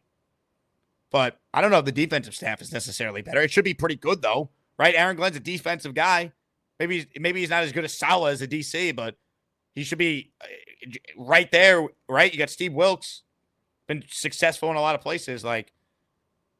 So the coaching should be better because I think it's a lot better on offense. I don't think it's close. A lot better on offense. Even though I don't know what Engstrand is, I'd imagine he's better than Hackett. I can't imagine he's not. So I think that's the optimism, right? Hey, coaching staff's better. They should have won more than 5 this year. There's still some talent on this team. That's why I think people will say, hey, they could be better than we think. But to your point, Boom, we're just projecting. We don't know. I don't think this team's a playoff team right now. I don't. Too many questions. More of your calls right now. Let's say hello to Paul Faz. Paul, you nice and comfortable there? Yeah, and it doesn't stop. Now I'm freaking sick. Oh, no. Yeah, dude, it's like can't catch a break. But I want to go on full disclaimer here before I say what I'm going to say. I don't agree with this. This is how I feel and what I believe is going to happen. We're in a rebuild year, and we already know a couple things that are fact.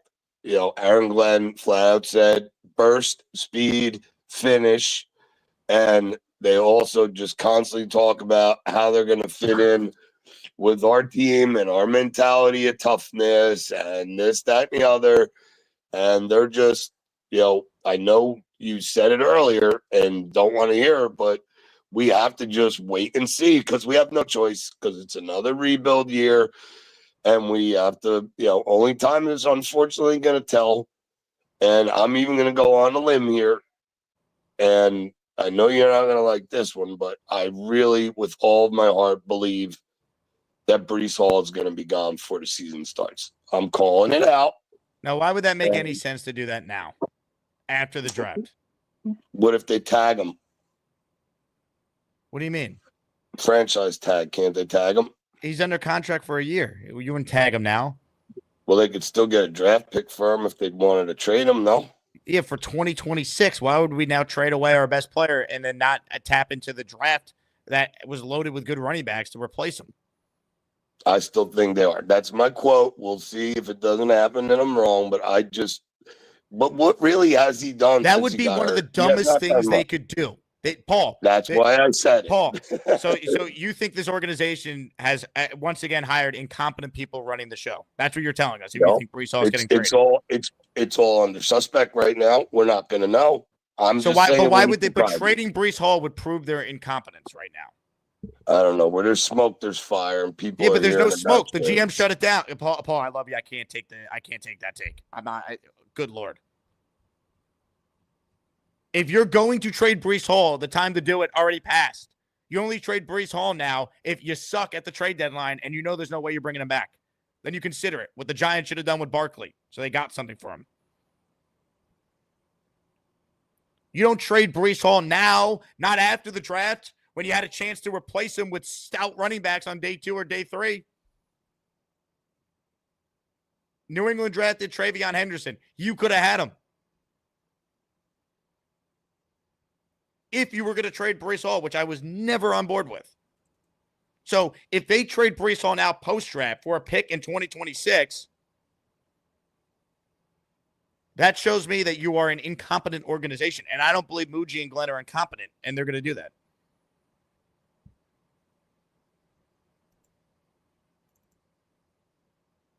That makes no sense to trade Brees Hall now. That's based on nothing. Paul, you're having a fever dream, to quote JYP. Good Lord. You tell me if this sounds like an organization that's about to trade Brees Hall. I haven't had any talks with any teams about Brees Hall. So he'll be here. Yeah, I haven't had any talks with any teams about Brees Hall. He's on the team. It's like, why are you asking me that question? If you were trading him, it would have happened already. Trading him now makes no sense.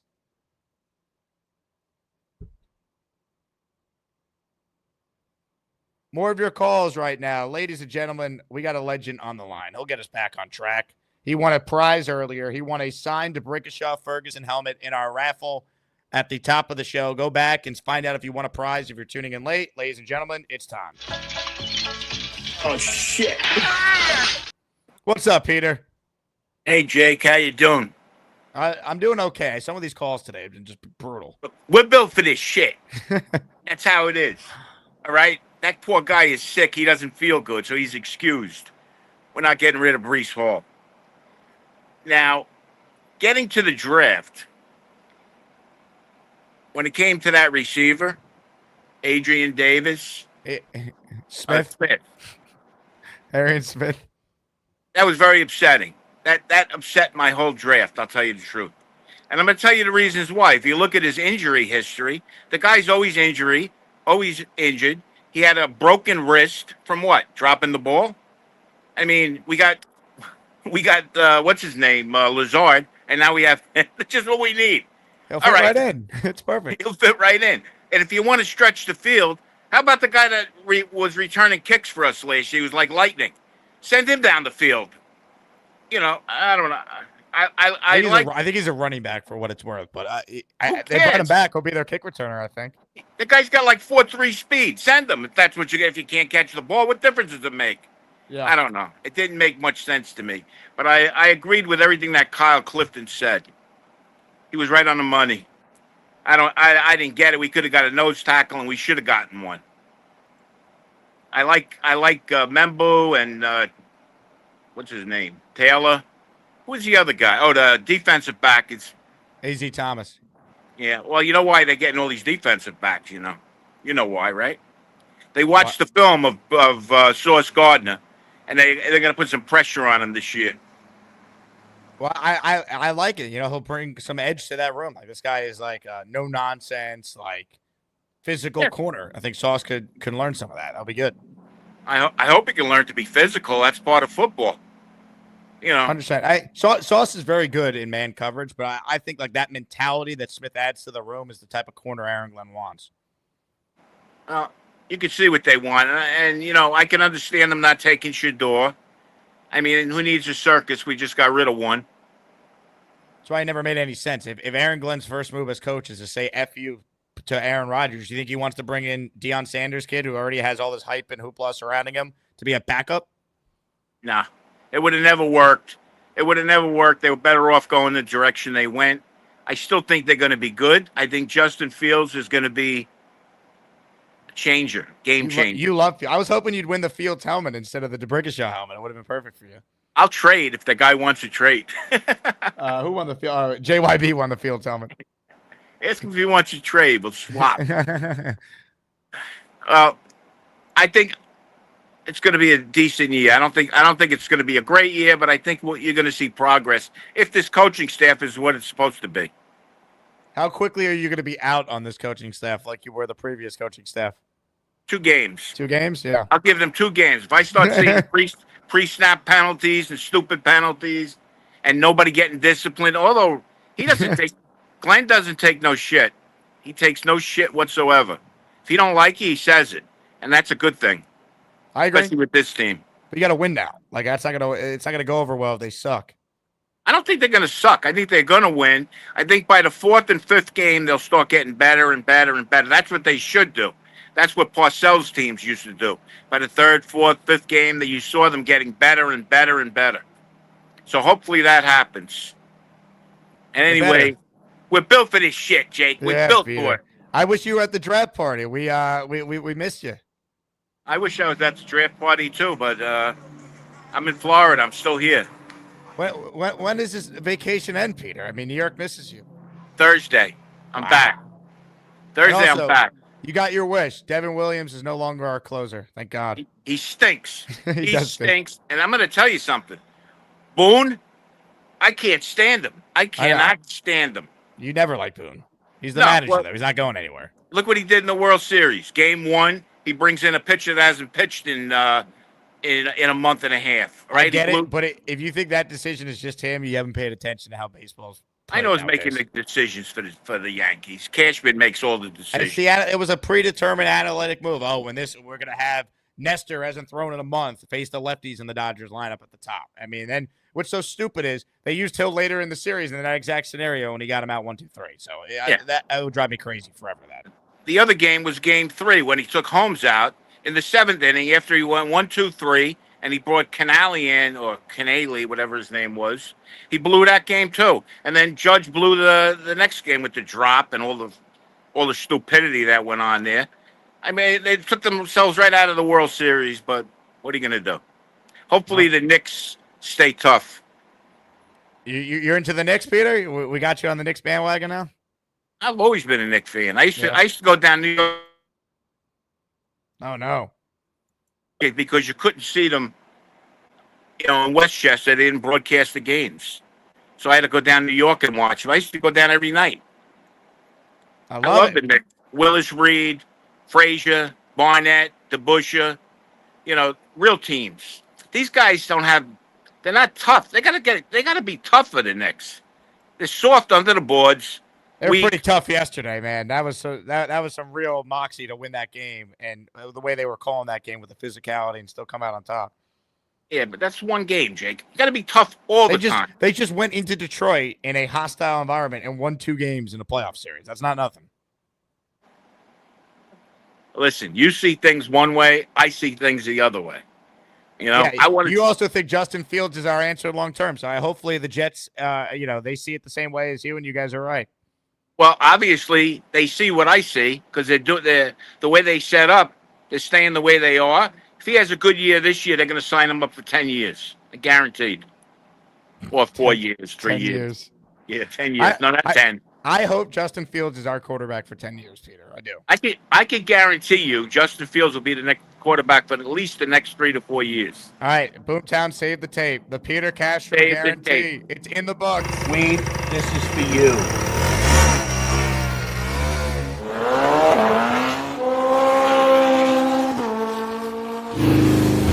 Oh, shit. Hell yeah. Also, RIP to Dick Barnett, who passed away over the weekend. Part of those 2 Knick championship teams. Number retired at the Garden.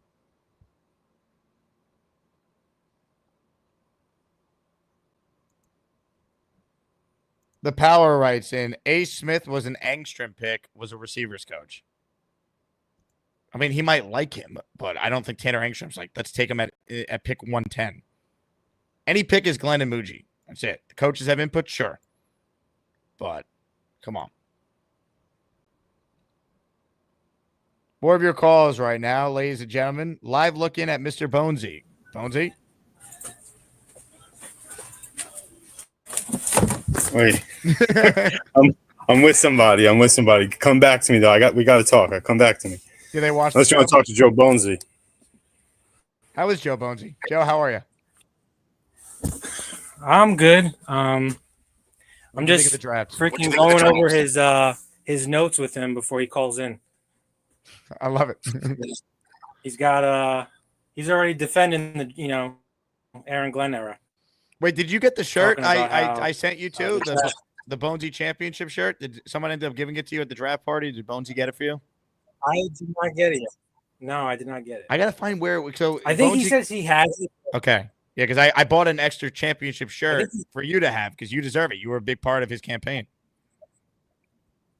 Thank you, Jake. I appreciate the I appreciate the acknowledgement. Yeah, I am the brains behind Mr. Bonesy, as Alan would love to say. So that's right. Oh yeah, about his speech, I tried telling him, Jake. I tried telling him beforehand that I was like, wait, what are you talking about? All right. Try telling me my ass. Yeah, go away from him. All right. So first off, to clear up about the speech, I thought I was coming to give like a best man speech. I had jokes. I had, I was making fun of you. I was making fun of all the Asmaniacs. I was going to make people laugh, and it was going to be great. And then I get up there, and we needed Neil up there. They wanted Jets are going to win? Yeah! Like, that's all they want. Like, it wasn't like, it's me. I misread it. Party. It wasn't a wedding. It wasn't a gala. It was a draft party. I thought I was talking to the Asmaniacs. I was going to make fun of Neil and all my boys. I had a comedy gold. Well, you were in my head. It was going to be, we presented you with the trophy on the perch where everyone. I'll have photos from this that will show some of the funny interactions when I get the full album from Fred, our photographer. But it was going to be presentation of the trophy, and then it was going to be thank you, everyone. Thank you to the committee. Thanks to everyone who voted for me. Let's go, Jets. I thought that was what it was going to be. That was it. Listen, all I did was thank you, the Asmaniac committee. I told one joke, and then it got too long. Everybody you ripped on your wife for 5 minutes. I had a couple good ones. You didn't even hear the joke, so you didn't even know if it was funny or not. All right, well, why don't we do this? Later this week, we'll have you read the full speech in its entirety on this show, which is long form or better suited for that. All right. I'll have to get all the jokes back in here because I had to memorize it. What best man gives a man and reads off his phone? I wasn't going to do that, so I had to remember.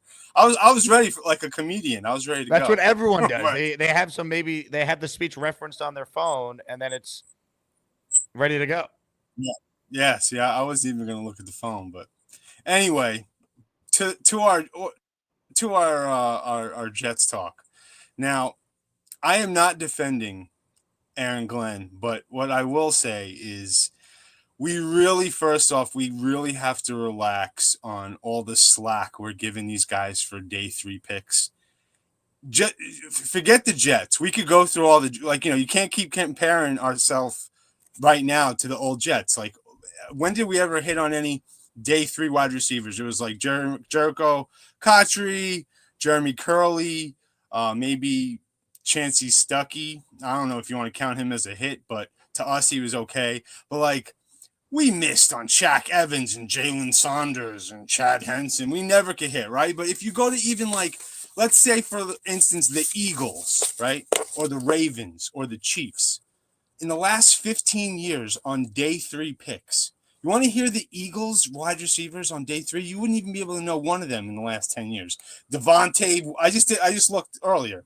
Devontae Walker, Tylan Wallace, James Prochet, Miles Boykin, Jalil Scott, Jordan Easley. That's the Eagles.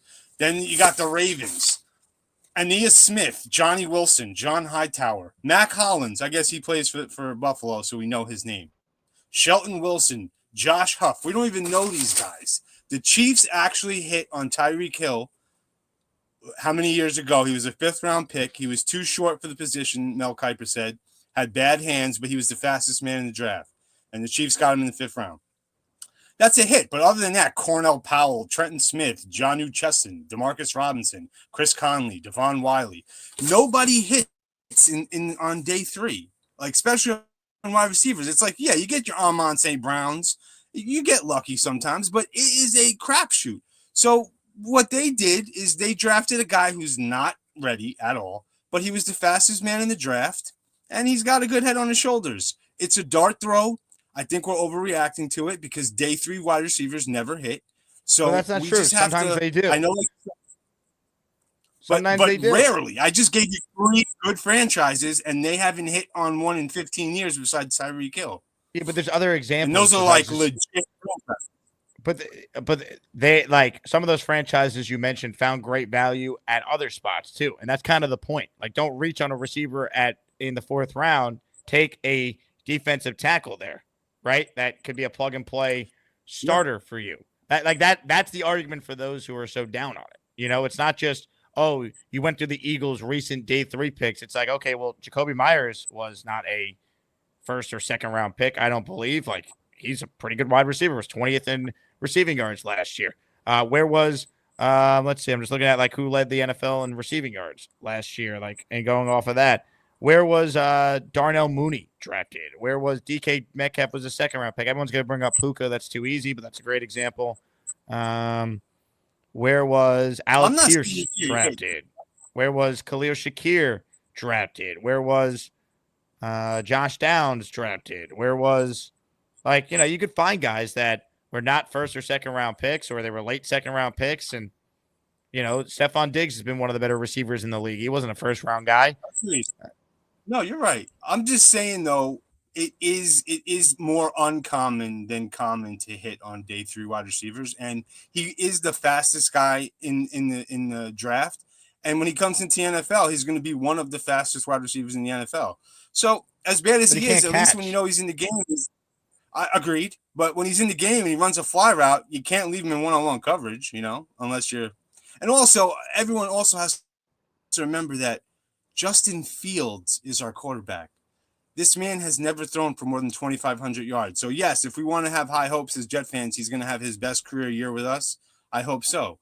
But I feel like we're going to be such a run-heavy team. I don't think that the 4, 5, and 6 wide receivers on our team are going to really make a difference. Like, when Justin Fields was on Chicago, he had Moore, who he fed the ball to, and Kmet. For a year, that though, was really like, it. He had fair. I get it. But, like, chances are Fields is only our quarterback for a year. And then we're drafting someone in the first round. That's the like, what would you say the chances are that Fields is the Jets' long-term answer? 25%? True. Yeah. Maybe even lower. Yep. But so what are we going to be saying? We did draft a quarterback next year? We did? Yeah, you're right. But I just mean more about, like, everyone getting so caught up on the day 3 dart throws, you know, like, teams really have to really, like, you know, the Sherwoods and the Carters, those aren't like the norm. Those are developed and, you know, really it's not common to kill on day 3. So when we're getting really upset, and D tackle, we got a D tackle in the UDFA, and even the quarterback we got in the UDFA from Missouri, Cook, he has the worst accuracy probably in the draft. But he's got some intangibles. He's not bad. He might maybe Jordan Travis and him could fight for the day 3, you know, the quarterback 3 spot. So I don't know. I know, like you said to Ted, you ain't running the show like, oh, we got to wait and see. You're 100% right. I agree with you.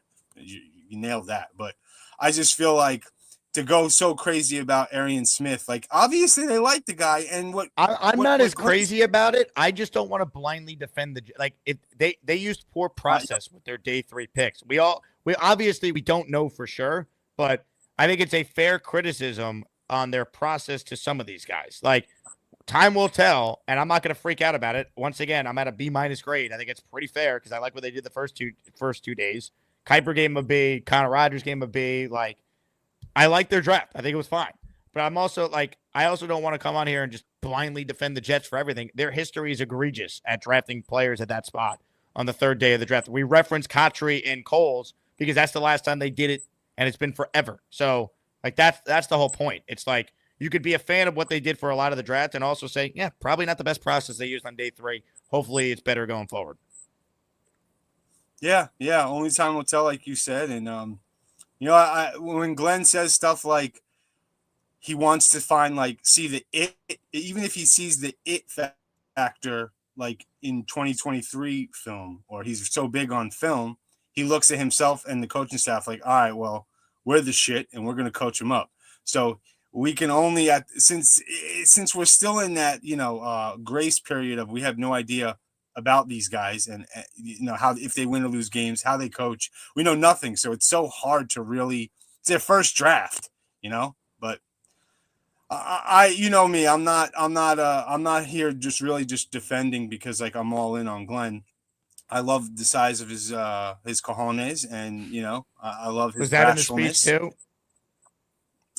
No, at the end, I actually said my Glenn stuff at the end, because that's, as soon as I saw, I was like, all right, this is not what it's supposed to be. I'm cutting most of my speech out and I'm going right to the end, because I told my one joke that about my wife, and dude, if you would have heard the joke in through, it was funny. Everybody, like Nick Shine told me, he was like, dude, I was just thinking about this shit. You were talking too much. I stopped listening. I was like, all right, thanks, Doc. That's the problem. You were too long. We'll give you a chance to tell it properly on the show. All right, my man. Appreciate you.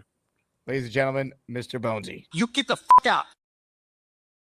I feel bad for Bones. I feel like I'm disappointing him by not loving his speech. It's not that I didn't like it, Bonesy. It's just that I agree with the crowd. It didn't fit.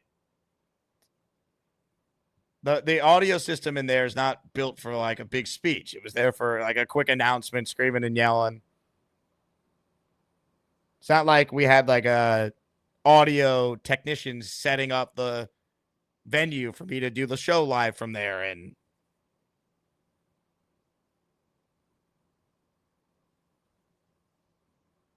I'm sure it's very good.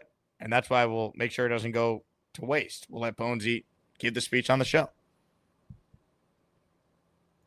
Comments, questions, super chats, cut the line. Hey, Peter Castro, JYB says, I'll trade helmets if you aren't joking. Castro, someone tell Peter Castro that JYB is down to do a helmet swap. Fields helmet for DeBrickashaw helmet. JYB would get the DeBrickashaw helmet, and Justin Fields truther Peter Castro would get the Fields helmet. So if Peter Castro confirms, we will make that trade. Also, you're in the raffle for 2, JYB. Can I shout out the fact that we gave away our 7 prizes earlier? If you see the winner in the chat, make sure they know they won. Joe Namath jersey, Coach James. Fields helmet for now, JYB. AG helmet, Indy Jets. Curtis Martin helmet, T Swizzle. DeBrickashaw Ferguson helmet for now, Peter Castro. Jermaine Johnson jersey, Hirsch Parker. Aaron Glenn photo, the big fella. Our top prize this week, full-sized, throwback, autographed, authenticated, Joe Willie Namath helmet. First ever of its kind we've given away on the show. So gift a membership to be entered in this week's raffle. More calls right now. Charleston Jetsrube is next. We got to make the calls a little rapid fire style here. What's up, Charleston? I'll go a little quick for you here. I just hope I love your passion, and I love when someone gives a good bad take, how you get a little worked up. So I'm hoping you don't get a little upset at me. So on Boyd Green, I wanted Horton. I'm not gonna lie, I wanted Horton. Big, tall, lanky guy, kind of fast. The more I think about it, the more I don't mind this Smith pick, and there's a few reasons why. First thing is on Boyd Green's deal this morning, he had a guy on there that he's saying literally is the fastest guy he's ever seen on tape. He thought he was going to run a 4.2 sub 40. Okay. The way I'm looking at it as, our offensive line is young, and it started to gel towards the end of next year, but I don't think we're going to have a top 5 offensive line right out of the gate like everybody else does, and these teams are going to be stacking 9 men in the box. Everybody knows we're going to run the ball. Everybody knows it. Well, why wouldn't they have a good O-line right away? 4 of the 5 guys have already played with each other. I know, but last year they didn't really start to look good, man. We couldn't run the ball for shit, and I get it. A lot of it might be to do with coaching and the offensive line. And I think all that's what they're banking on. And yeah, right, and Bruce being healthy too. Yeah, I think we will have a good offensive line, but it's not going to come right away. But my only point of this is everybody in the NFL knows we're going to run the living shit out of the ball next year. They're going to put 9 men in the box until we can prove different. With that being said, good luck getting Mason Taylor open. Okay, my only thing is even if this guy is a 16% drop ratio, that still means he's catching 5 out of 6 balls. Is that horrible for an NFL wide receiver? Yes, but he's still catching 5 out of 6. In college, now he's not going to be as open in the NFL. He's not going to get as much separation. I get that, but with his tape speed, it sounds like he will. Now, granted, he might not be able to catch the ball, whatever. Let's just assume the guy can't catch, right? You are still going to have to put people down the field for that threat, okay? If it takes us down to an 8-man box, or better yet, even a 7-man box when he's on the field, I'm afraid we ain't got absolutely no speed that nobody fears at all. What the hell good is the Mason Taylor pick going to do us, which I loved our first 3 picks. Because he could get open. Like, the guy's a good route runner, good football player, has a good catch radius. You throw some play action in there. You do different, if you have an innovative offense, you run certain route concepts that free up guys that are schemed open. That's what they're going to do against the stacked boxes. I hear exactly what you're saying, but if there's 9 guys in the boxes like that, it just makes it that much tougher. All I'm saying is then you check it out real quick to Breece Hall and you let him go. Like, there's ways to beat a blitz. Like, we're just not used to good coaching. All I'm saying is this guy is going to take the top off, right? And the other thing is, I don't necessarily believe that he would been available late 6th, early 7th. And here's the reason why. Go back and look at the draft board. The very first wide receiver off the board was a speed guy, about 170th rated player, according to ESPN. 1 or 2 picks before us, another speed guy taken, who was like the 240 rated wide receiver. By ESPN. I don't think there's a guarantee that this guy would have been, because both of those speed guys that got taken ahead of us, nobody expected them to go till the 6th or 7th round either. So all I'm saying, I'm a rube. If you know what that word means, you know I'm always a glass half full. I want the Jets to do good things. Just overall with the draft, I believe next year we have 3 starters, and 2 years from now we have 4+ starters out of this draft. Other than the Sauce draft, when was the hell time that we did that? A couple decades ago, right? I think this was a great draft. I think at the least it's a B+ draft. That's I just don't think anybody can change my mind on that. We got a stud right tackle, right? We got a stud tight end. One of these cornerbacks or safeties are going to be starting this year, and next year I believe they're both going to be starting. So all these people that are saying C- and all this other stuff, how long have you been a Jet fan? Like, seriously, how long have you been a Jet fan? How many times have we had 4 potential starters within like a year and a half in our draft? I'm excited as hell about this draft, and I think those last 2 picks, I wanted a D tackle too. My thinking is they think that Kansas City tackles better. Look at what Jones has done with him next to his side the last couple years. I think Leonard Taylor's going to be a lot better this year with some good coaching. I still wanted a tackle, but I'm not going to kill him. That linebacker and that end that we got, they're straight run-stopping motherfuckers. The linebacker, over 100 tackles the last 2 years, and that defensive end, everything that I read, he sets the freaking edge. He's the complete antithesis of Michael Clemens. Please, God, let us get rid of Michael Clemens with this guy. That's all I hope. I hope I didn't make you too mad. Go Jets. And I know this is way off board, but how about Ant-Man and the Giant Killer, dude?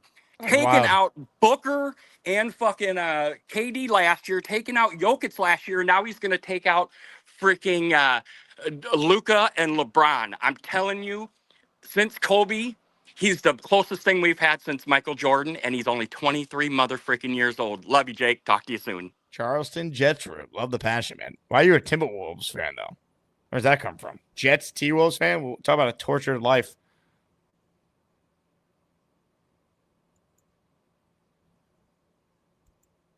Jimbo, the logic I drew from looking at the 4th round, Tennessee and Las Vegas took Dyke and Thornton, 2 of the top 40 times. Maybe we didn't want to miss out on one of the top end speedsters. Need to see live bullets fly. So Jimbo echoing the point that our last caller there, Rube, was trying to make. Fair. I don't think you just draft a guy because he's fast. I'm okay on missing out on that guy. I don't care if he's fast. He can't play. At least that's what they say. Hopefully these people are wrong. I think it was bad process. I'm not going to lose my mind over it, though. It's day 3. They took a different player. The odds are that player wouldn't be good either. So I hope that they hit on their first 3 picks. That's most important. And for what it's worth, I like the Malachi Moore pick, too. I find myself in a spot where I don't want to go and freak out, but I also don't want to blindly offend the Jets either. Like, I think they deserve some criticism, but I think the level of criticism by some who want to criticize them is too much. We're talking about day 3 picks. No one's criticizing day 1 and day 2. That's improvement. We've had years where we as Jet fans are like, what the hell are they doing? On the first 2 days, that matters. That matters. Comments, questions, super chats, cut the line. Quick commercial break. We'll come back, get to the rest of your calls here, and then we'll end our first show on the day. Gift a membership if you want in on the Asmaniac raffle for your chance to win a bunch of epic prizes all week long, including the best prize I think we've ever given away. Full-sized, throwback, Broadway Joe autographed helmet.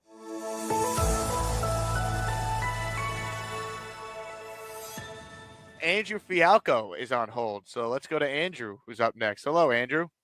Hey, Jake. The chat keeps blowing up with these Zach Wilson truthers, so I want to show you some film on this guy to help tell the story. Okay, let's start with this pass to Garrett Wilson. Here's against the Bills. You can see if I stop it here. Zach has a clear shot at Garrett with nobody in his face. Play it forward a bit. Garrett is fighting off the defender here, but single coverage.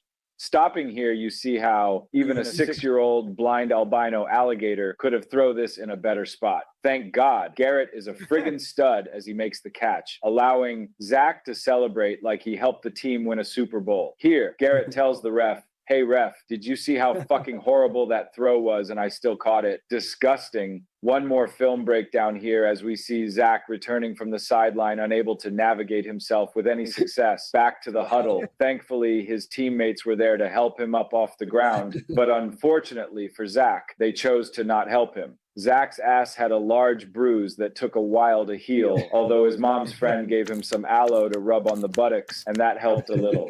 Next week, I'll have a full film breakdown of Cole Thompson's scooter crash from the combine. Thanks for having me, Jake. Gator sucks. Oh my God. Well, thank you for that film breakdown, Andrew. Dude. Great job. I was waiting. I was like, one day I've seen those before. I'm like, Gators got to get me one on more of these. Oh, Gator. That was damn good.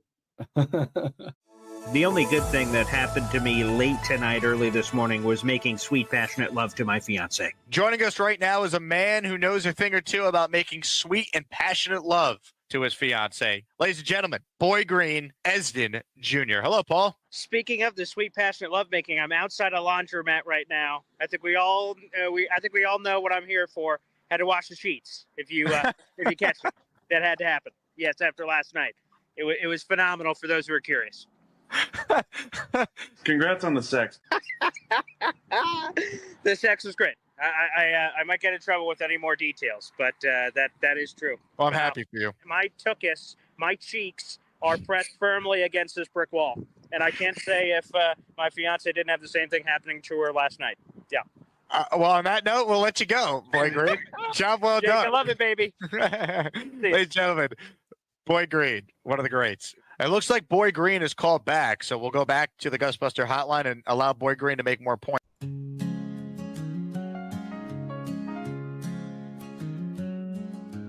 Up in the attic where the beams creak low, bass breaker's heart is a steady glow. Little Joey perched up high with pride, taking a spin on a piggyback ride. Bass breaker laughs, his joy ain't small, loves his pizza, loves gabagool, all in all. Little Joey squeaking, they roam so wide, living the dream on a piggyback ride. The floorboards groan beneath his feet, but it's pure love that can't be beat. Little Joey's fur glows in the dim attic light, holding on tight through the moonlit night. Bass breaker laughs, his joy ain't small, loves his pizza, loves gabagool, all in all. Little Joey squeaking, they roam so wide, living the dream on a piggyback ride.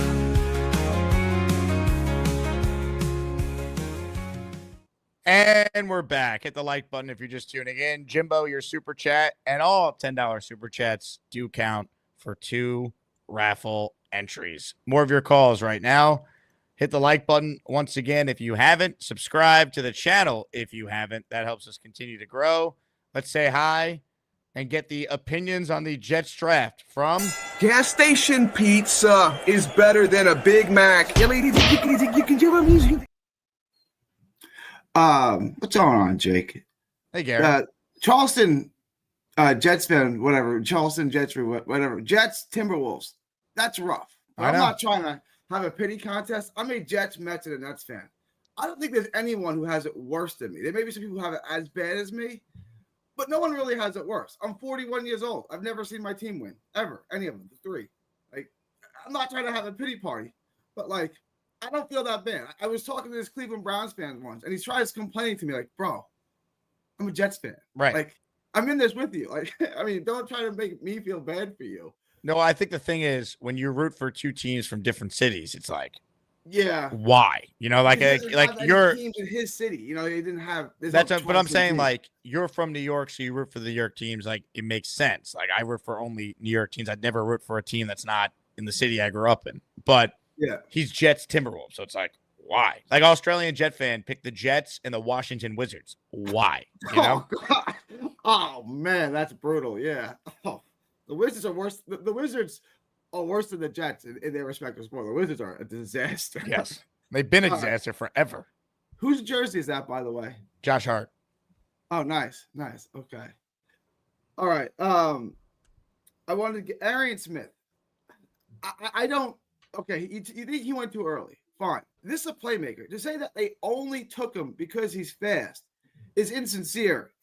He made big plays in every big game they were in. From the kickoff game against Clemson, he made big plays. In the Alabama game, he was the best player on the field. So in a game with two of the most stacked rosters in college football, he was the best player on the field. He 2 catches for first downs, consecutive drives to convert third downs against Texas in the regular season game, not the SEC championship game. In the regular season game, converted 2 third downs in a row. He made a big play on a run in the Notre Dame game. There's a history of. I'm not saying he's a guy who's going to get 100 catches.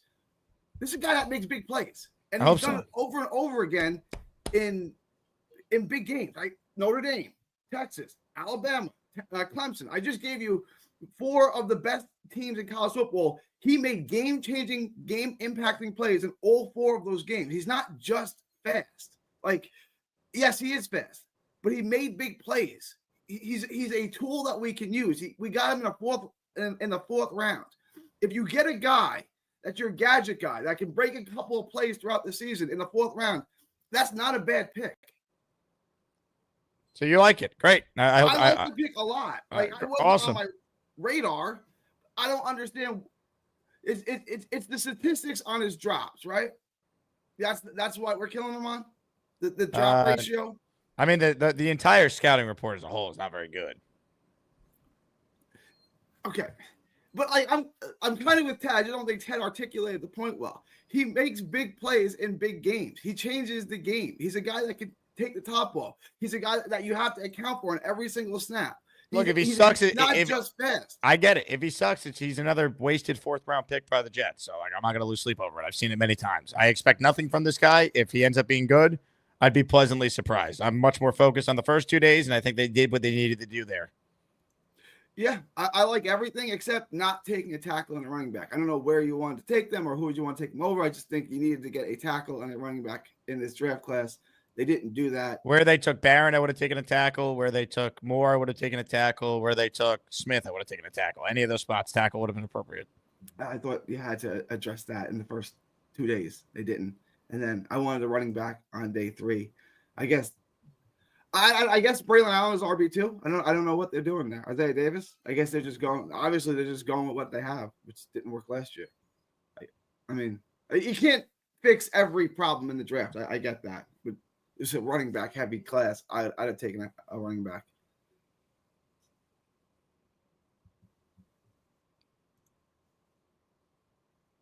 I agree. Yeah, I didn't want a running back. You all right? Yeah, I'm reading over Arian Smith's scouting report here. His player comp is Tyquan Thornton, who New England reached on in the 2nd round, and he's a huge bust. All right, I'm just saying, in a game against Alabama, he was the best player on the field by far. He's one of the guys that you say, who's that guy? That guy's a pro. Like, that's what he is. And I get he didn't even really get on the field. I never heard of him. I thought he was a freshman. They say he's a 5th-year senior. I was like, I don't know who that is. But we drafted a punt gunner in the 4th round. Let's hope he's great. I think you drafted a gadget guy in the 4th round. That's going to make some plays. It's going to break some plays and score some touchdowns this year. Like, if you think you got 100 reception guy in the 4th round, you didn't. That's not what he is. So we didn't draft Amon-Ra St. Brown in the 4th round. Probably not. But he's still going to be an impactful guy who's going to make big plays. Like, he's done it consistently. Like, the only drop. I hope you're right, dude. I'm rooting for you to be right. I understand why people don't like the pick. I get it. I think that they should go back and watch the plays that he made and say, okay, look, he's not going to get me 100 catches, but he's going to make some plays. Like, this is a guy that is going to impact games. Yeah, but the argument by those who don't like the pick is there were wide receivers that had a much better chance to develop into a starter. Who are better players than him. That's why people don't like it. And you guys wanted the receiver from Utah State, right? That's who everyone wanted. I think among the names, the guy from Stanford was another one. Okay. I mean, like, is it possible that you passed on a better receiver? Yes, it's very possible. That still doesn't change the fact that he's an impact player. And that, like, we're going to look back at this. A lot of y'all, not you, you kind of you, but you guys are going to owe me an apology when Aaron Smith is one of your favorite players on this team. I hope, dude, I'm if letting that you know. happens, I would be happy to apologize to you. All right. Aaron Smith, again, it was unconventional. It wasn't on my bingo card. That's a good player who was the best wide receiver on one of the most stacked college teams. Why wasn't he on your bingo card then? I don't know. I thought about it. I was like, why was he not rated higher? That's a game-changing player. I don't know why he wasn't rated higher on my card, because it was a name that I just didn't hear a lot, right? Like, his name wasn't mentioned a lot. And I was surprised when they took him, but I was like, that guy killed my Longhorns. He was the best player in the Alabama game. He had a big play on a run in the Notre Dame game. Like, that's a real player. Like, he's an impact guy. He's a playmaker. He should have been rated higher. It's possible. Just like when the Knicks signed Brunson, everyone was like, that's too much money for Brunson. The Knicks were right and everyone else was wrong. This may be a situation where the Jets were right and everybody else was wrong. Hold on a second. We're going to compare Jalen Brunson. I'm not comparing him to Brunson. Arian Smith. Jalen Brunson. I'm not comparing him to Brunson. At the time he was signed, people said, oh, they overpaid. But no one disputed that he was a good player. He was already a good point guard in the league. I'm not making an apples for apples comparison. You just did. There was a mocking of the Knicks. Like, that's too much money for Brunson. The Knicks blew it again. And then he's a top 10 player in the league. And maybe the best postseason player in basketball, honestly, right? And it was like, that's a steal of a contract. It's like the best contract maybe ever, right? Well, Steph Curry. Besides that. Well, my take, personally, we're spending way too much time talking about Arian Smith. I didn't like the pick. I'm not going to lose sleep over it. He was a 4th-round pick. I don't care that much. All right, but this fan base seems to be irate about it. And then if you're irate about it, the other half of the fan base is, Glenn and Moochie deserve all the praise. Let's shower them with praise, baby. Yeah. And it's like, why can't we have a nuanced conversation about it? Probably not the smartest use of allocation there for pick 110, but also probably not going to define whether or not Aaron Glenn and Darren Muji are here long term. Is that a fair take to have, Jet fans? Probably not the best use of resources. Doesn't mean it won't work out. Also, probably won't have any long term impact on whether or not Glenn can coach and Muji can GM. Like, I'm just a fan base that love dudes like Brad Smith and Braxton Barrios. Like, no, that's fine. This guy's better than those guys. No, he's not. Okay, all right. You're gonna always. I'm gonna. He's better than Braxton Berrios. I'm gonna call you in January. I'm gonna call you in January. He's better than Braxton Berrios. Braxton Berrios. About Braxton Berrios. He made the All-Pro team as a returner. You think so? Is Xavier Gibson, and he's gone. He didn't make the All-Pro team. He made the Pro Bowl. He made the Pro Bowl game. As a returner. No, he didn't. Yes, he did. Xavier Gibson did not make the Pro Bowl game. Yes, he did. No, he didn't. I'm 99% sure he made the Pro Bowl game. No, I feel like I would know as a replacement. This. I will apologize and say you're correct if that happened. Hang on. I am wrong about that. I take that back. I don't know. Thank you for the time, Gary. Yeah. Love it. Your contributions will never be forgotten. Chicken with pasta is worse than peanut butter with sandwich. Xavier Gibson did not make the Pro Bowl. There's no way. I think you confused him for Andre Roberts. Didn't he make the Pro Bowl? I think Jimbo was right. Right? That was the year of the Jets. They had Greg Myers in the Pro Bowl and Andre Roberts, and then they let both of them go. Gary, if Arian Smith turns out to be Braxton Berrios, that's a win in the 4th round.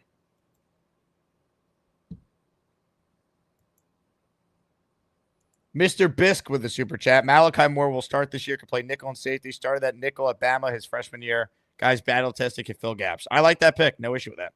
Charleston Jetstrip says, loved Sack Exchange as a kid and lived in Minneapolis when the Wolves started. Ah, okay. So there's the backstory on the fandom. Love it, Charleston. More of your calls right now, ladies and gentlemen. A fired up Beast Breaker 666 is next. Beast Breaker 666. He's the man who would kick your ass, and then he'd gobble-goo. Good morning, Jake. Oh, did I get a headache? Boy, Gary's takes are more hard hitting than mine are. Wow. But this Adrian Smith guy, I better not see any. He looks great and all on speed, but unfortunately, his hands are butterfingers. Now, Jake, I'm a candy bar guy. I like butterfingers, but the guy has butterfingers. He's not ready. And What's your favorite candy bar? I'll give you the top three. Kit Kat's one of them. Midnight Milky Way, and last but not least, the Clark Bar.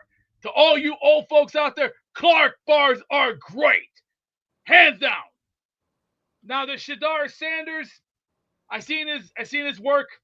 He's not ready. Not ready. He's not ready for what? He's not ready yet. I seen his work. He's not ready. He's not prepared. See, he came in, okay, all smoke and mirrors, but unfortunately, he missed the boat. He's not ready. Give him about another 2 more years. He needs a lot of work. If you're gonna, you got great speed and all, but unfortunately, to earn the speed, you got to learn to catch the ball like 2 hands. Are you talking about Shador Sanders or Arian Smith?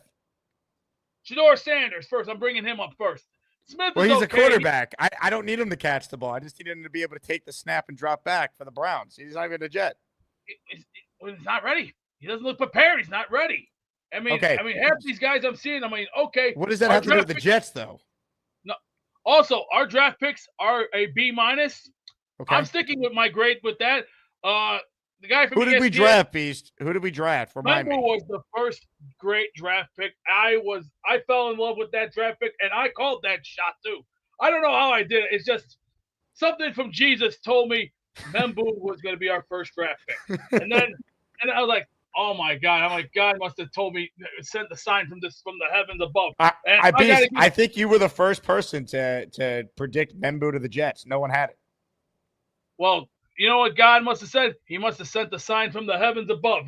Hey, you got to give love to Jesus and many others. I got you a surprise.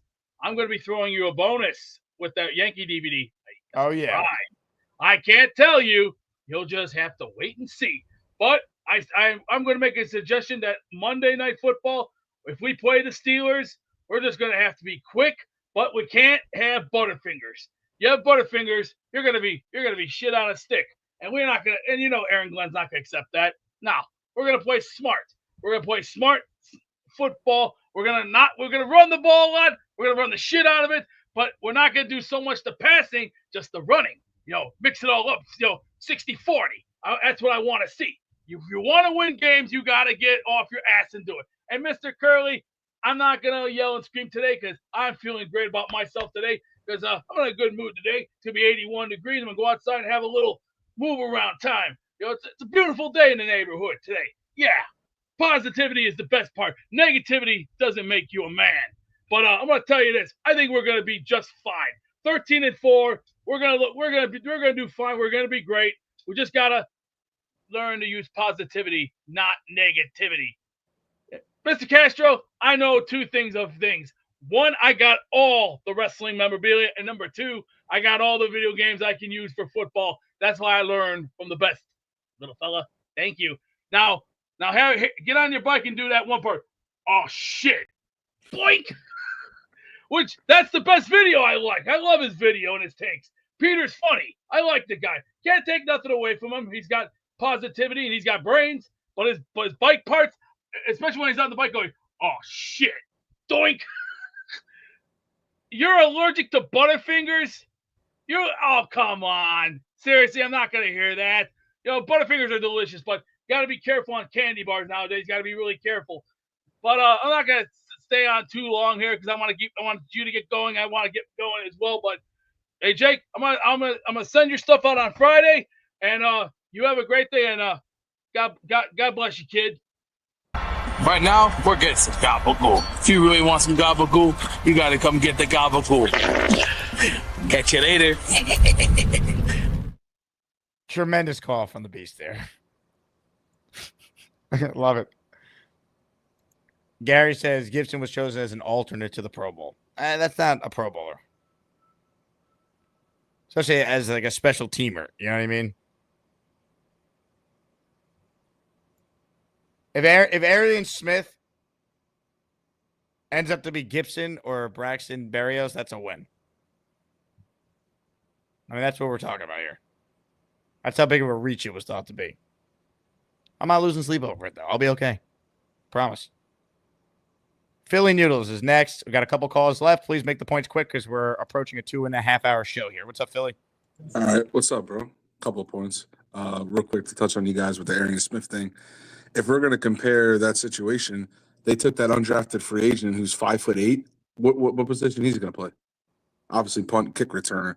So it's going to be him and Gibson. Arian Smith is supposed to be in the lineup at some point. Obviously, he's year one. I don't think he's necessarily the kick returner. I think he's maybe the gunner on special teams. Yeah, possibly. Yeah, I think Arian Smith, we all thought about it. They should have took a wide receiver earlier. It is what it is. They felt great about him. They had conviction. We're all going to have to sit back like we did with Douglas. Year 2, 3 after this draft is when you could say about this draft. But I give them a C+ because I thought the final day could have been had differently. I thought the first 2 were like A, I guess, probably A. I can't say A+, I don't know, but A, round 1.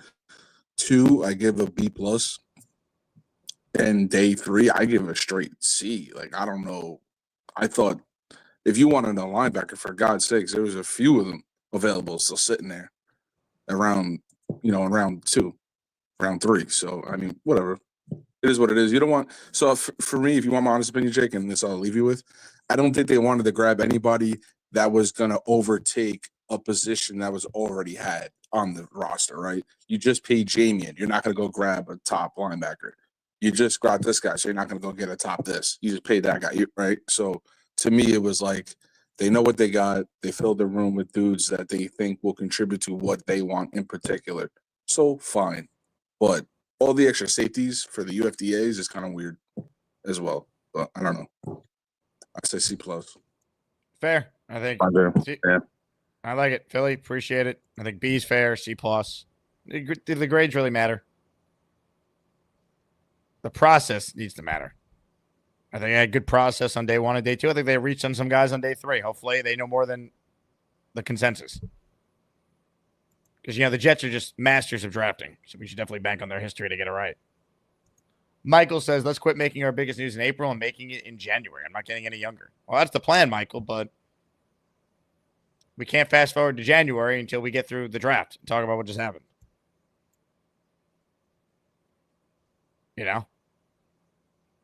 More of your calls right now. Let's say hi to Devin. Hey, Devin. Hey, Jake. How are you doing? What's going on, Devin? What do you think of the draft? My overall grade would be a B. That's what I kind of feel like. And had they given me a D tackle though, the big boy in the middle, a real big boy, I'd probably move to like an A or A-. But it's all right. We'll figure it out. I'm still have to be of the mindset that I gotta see the process, right? I gotta see it out. I gotta see what's gonna play out. I'm having faith right now, but we gotta see what's gonna play out. Before I go, I wanted to tell you though, you know what? I didn't see the Knicks game yesterday. You know why, Jake? I'm a Knicks fan as well, but I didn't watch the Knicks game last night because I was starting to watch the game. I didn't catch it in the beginning. So when I turned it on, all of a sudden we started not doing well. I was like, fuck. All right, I'm gonna leave and come back. I come back, I leave. They started turning around. I come back. We started messing up again. I said, damn, must be me. I'm gonna have to take one for the team, and I'm not gonna watch this game. So I didn't watch the game, but we won. So I feel like my sacrifice was well worth it. You can't watch Game 5 now, then. No. It depends on when I go. You ever been superstitious like that? Like you feel like I am not in the game. I am not shooting. I know the logic of what I'm saying, or how illogical it sounds. But like I just feel like that was what it was. So I couldn't watch. So, but I was glad it was a good win yesterday. Though. I was glad we won. I'm glad we got a break in somebody else's home for once. So I don't give a damn about what anyone says about. But boo should have been a foul. What? I don't care. We've been on the other end of that stick too many times. My Jets point that I'm gonna go to. I just think we just gotta be like, I'm just gonna trust, man. I'm just gonna trust, And here's why I love Garrett Wilson. Garrett Wilson is a great catcher of the ball when he focuses. I think he can teach this young guy, Mr. Smith, how to catch better. At least, he's not a selfish person like that. So I think he can help him to grow. Our wide receiver coach, Garrett Wilson, raved about him. So I think, that's another positive for me. And as we discussed all last year, coaching is everything. So that's my last point that I'm going to say. And I appreciate you, Jake. Hey, man, we just got to relax. We just got to relax, man. We just got to take it easy. We just got to look at it. I know it's hard. Our PTSD is visible, and every time we can't believe something good is going to happen. But, I remember I was thinking about this too. Jake, are you going to be worried about drafting anybody in the secondary next year? Maybe worried about drafting anyone? Would you be concerned about drafting somebody in the secondary next year based off of what we've done this year? I mean, I think it's an option for them next year. I don't think anything they did in this draft means they're set in their secondary. I mean, Cisco's on a 1 year deal. Absolutely. Exactly. That's my point. That leads me to my point. Like, I feel like they are thinking about a year ahead from now. If Cisco is good, we give him a contract. You know what? We still good. Either way, I think our secondary is going to be something that we don't have to focus on until maybe the later rounds next year, like real late. But then if we have a premium pick, if say Fields suck, and I'm gonna go with the positive. He doesn't suck, and I get my 12-5. Then we have a premium pick that we can use on a D-tackle next year. I know I sound like B said 13-4. I was like, God damn, that's what I sound like. But I'm still gonna have to maintain that until we're not. You know what I mean? I just need it, man. That's the other side of the PTSD. You become over hopeful. But Yeah, see, like I'm not over hopeful. 12-5. I mean, who do I got to pay to make that be a reality? I mean, look, if Cisco's good, yeah, you try and bring him back. We'll see. Malachi Moore maybe is a player. He's a 4th-round pick. We don't know. I think Thomas is eventually going to be a starter. Their secondary should always be good. They're about to give $100 million to Sauce Gardner. They already paid Michael Carter. Their head coach is Aaron Glenn. They should always have a good corner in secondary. Bare minimum. Jets are not going 12-5, though. Save the tape, make fun of me, and say, you were wrong. The team's not going 12-5. Jet Dog in the raffle for 2. Jake, I noticed on the phone calls, the draftees, Glenn said to Smith, we have a plan for you when you get here. That's different than Salah/JD. They traded, updrafted Malachi Corley and had no plan for him. I think you're taking it way too literal, Jet Dog. I get being excited. Go back and listen to the Salah calls with Zach Wilson. This organization is going to lift you up, not the other way around. Like, they all say the stuff to hype the prospect up on the phone. It's the best moment of the kid's life. You're just talking. You're trying to praise him. It means nothing. I don't care that they said they had a plan for Smith. Great. Doesn't mean anything. Sorry to be a Debbie Downer. That's not my goal, but I think if we're going to start interpreting draft day phone calls, we've lost the plot. Dame, I don't see you have a camera on. If you do, I'll go to you next, but James is up next until then. What's up, James? Jake, so first off, want to congratulate you on the draft party. Obviously, it looked amazing. I called in a couple of weeks ago. I was in Italy doing all this wedding prep and all that stuff. So how'd your wedding go? It was amazing. I was actually up at like 3 a.m. like watching the draft coverage. I had a flight the next morning, so I actually set my alarm like early to get up and watch the Membu pick and everything. That's awesome, man. So yeah, you literally watched the Jets draft in Italy. That's crazy. Oh, dude, it was sick. Yeah. Also, dude, this is a separate point. I wanted to make this point to you a while ago, but wanted to congratulate you as well on when you were at the draft, when you pulled Ian Rappaport as he was walking by, man, that was like a clutch move. Shows like you got the confidence to do that. And it shows that you really are just you see that opportunity and you're going to take that. So really wanted to give you props there as well. Oh, thank you, James. You're very nice, man. Thanks so much. Yeah, no problem. So I hate to be this guy, man, because very, very happy about rounds 1. Can't go wrong. You guys have discussed it at length the whole show, so we don't have to reiterate the obvious. It's like I have such and I hate being this guy. I have such a problem with what they did with Arian Smith. We all watch Connor Rogers. We trust him. I mean, Daniel Jeremiah, I view them, Connor Rogers, so talented, right? SNY, like, you know, we all know how talented he is. I am so frustrated with their process. I mean, the player, he's got a 22% drop rate, and that's the guy that we're taking in the 4th rounds. Like, I hate myself as I talk because I know, you know, overreacting to day 3 picks should not be like the forefront on people's minds, but it was just so bad. The process was so bad. I mean, I know that we like the player, but Connor Rogers made a great point. There was no sense of rankings or the board there. You have Ty Robinson, the next pick, is just a better player. He's just a better player. I mean, Arian Smith is a track guy. He's a better track star than he is a football player.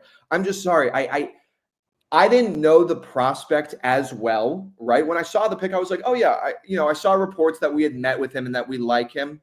Then when I heard Connor talk about it, and then when I looked at the rankings, I'm like, man, I have such a problem with that pick. If we had swapped Malachi Moore with him, it looks so much better from that aspect. Even, I mean, you had a couple of those fatty run blocking DTs. You had the guy from Iowa, Yaha Black, who went in the 5th round, I believe, as well.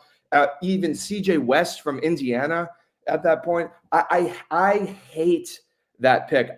They drafted him 100 picks too early. If they had taken him in the 5th round, I would have been like, fine. They went and got their guy around early. We can live with that.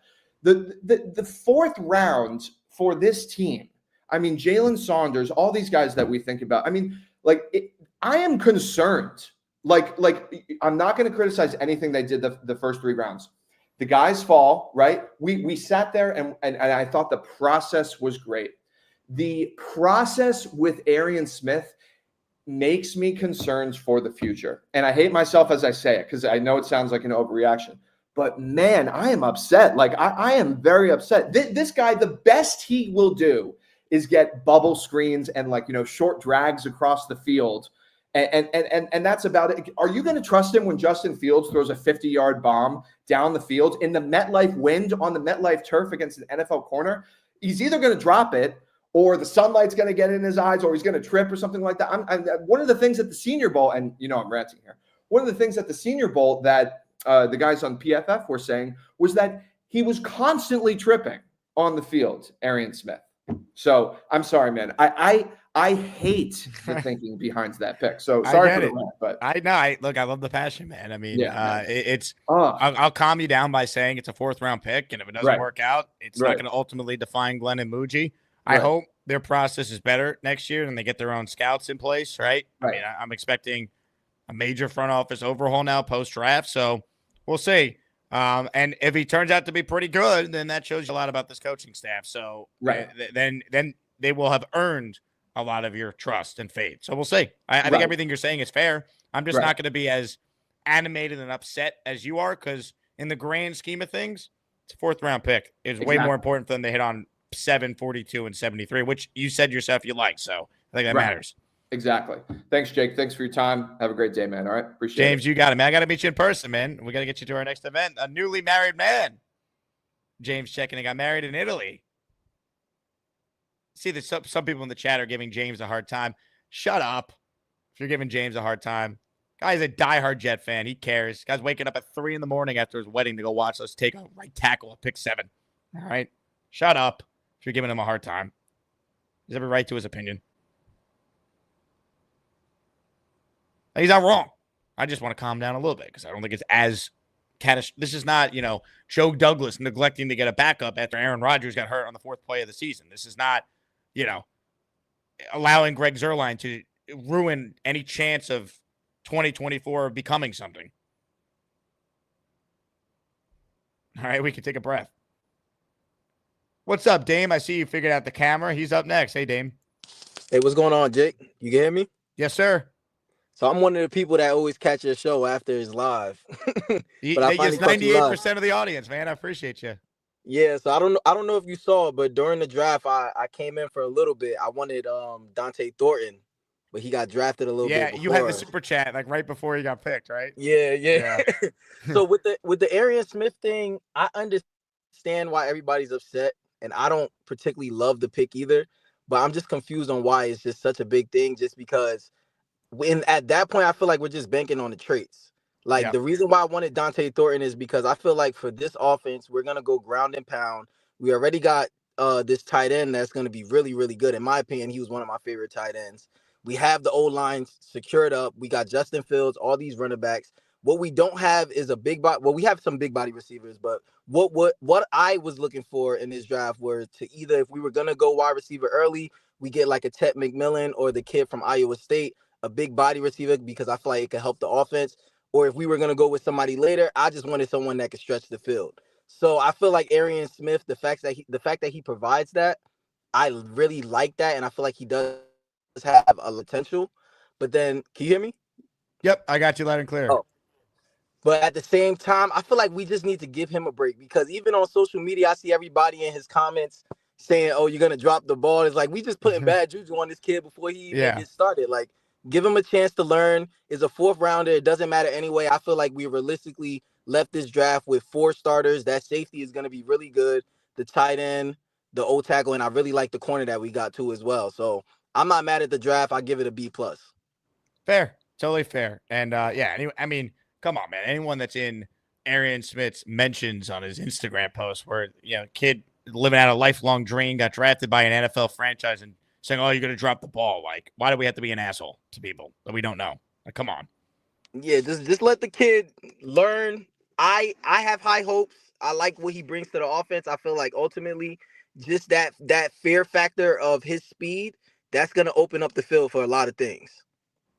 100%. That's a great take. It's a great take. Yeah, look, let's just hope at the end of the day, Dame, that the Jets can coach him up. And, you got to like the work ethic that the kid has, too. That's what Gruden said. Good call. Last chance to get in on your chance to win the signed full-size Joe Namath helmet on this show. How about that for a prize?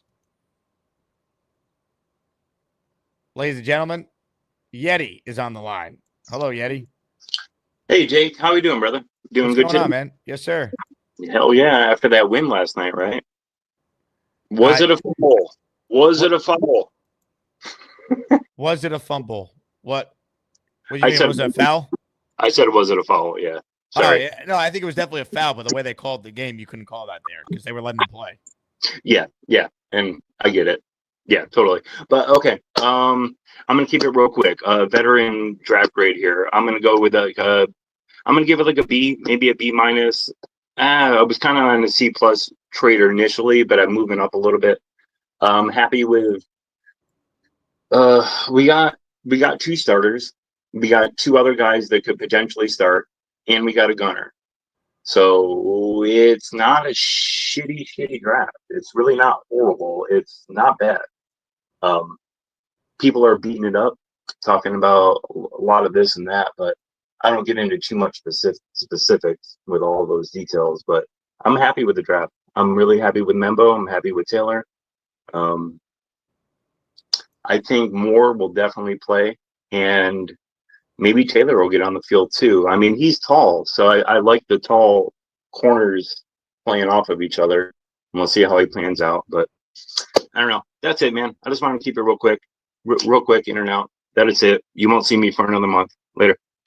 Ladies and gentlemen, Yeti checking in. Love it. Folks, a very animated Beast Breaker appears to be on the phone. Beast, how are you? Well, you were ready for him, so you'll still be ready for him. Beast? Oh, my boys already know. I got something here for Jakey. He's gonna get Beast, who are you on the phone with? And I'm gonna add a $25 bonus for him. Ooh. A $25 bonus? That's right. Why are you giving him $25? Who for is the this? 5-member the membership, for 5 memberships. I'll put you in the raffle for 5, Beast. You don't need to give me anything. And also I'm gonna throw in Who is also this? a Ghostbusters #2 DVD. Ooh. I'm getting some prizes, folks. Why not? My hair's getting real thin. I'm getting old. Don't feel bad. Hey, it's like the song from Al Bundy. We are the old. Beast, who are you talking We're to? getting old. All right. Hey, you need to get outside. It's nice out. I was already out there. I was already out there this morning, and not bad. It's great. Beast. What are we having? What are you having this morning? A cold beer? Seltzer. Oh, a little seltzer action. Is he on a different show? Who's he Hey, talking to? as they Oh, say, there in you go. Cali, surf up.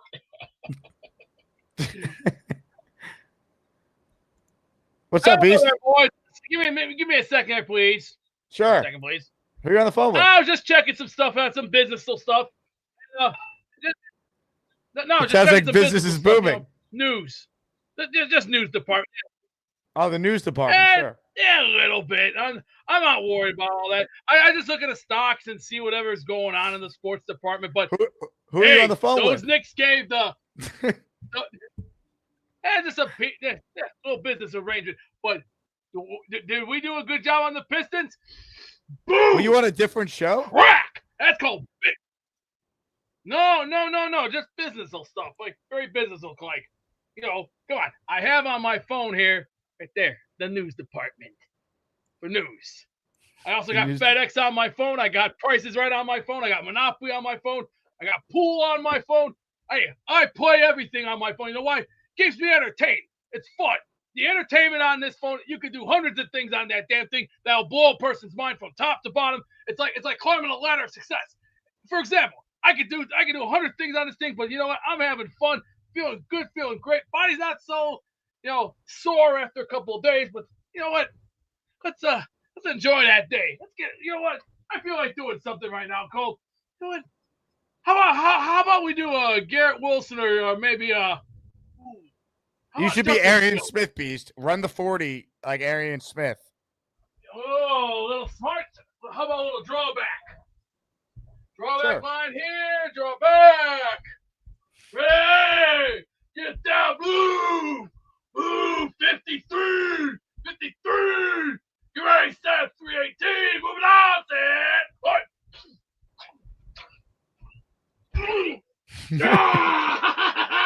Yeah.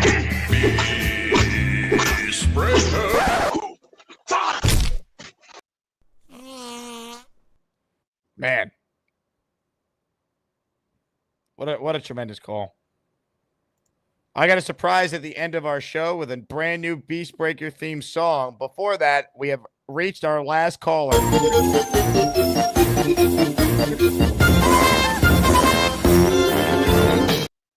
Good afternoon, Jake.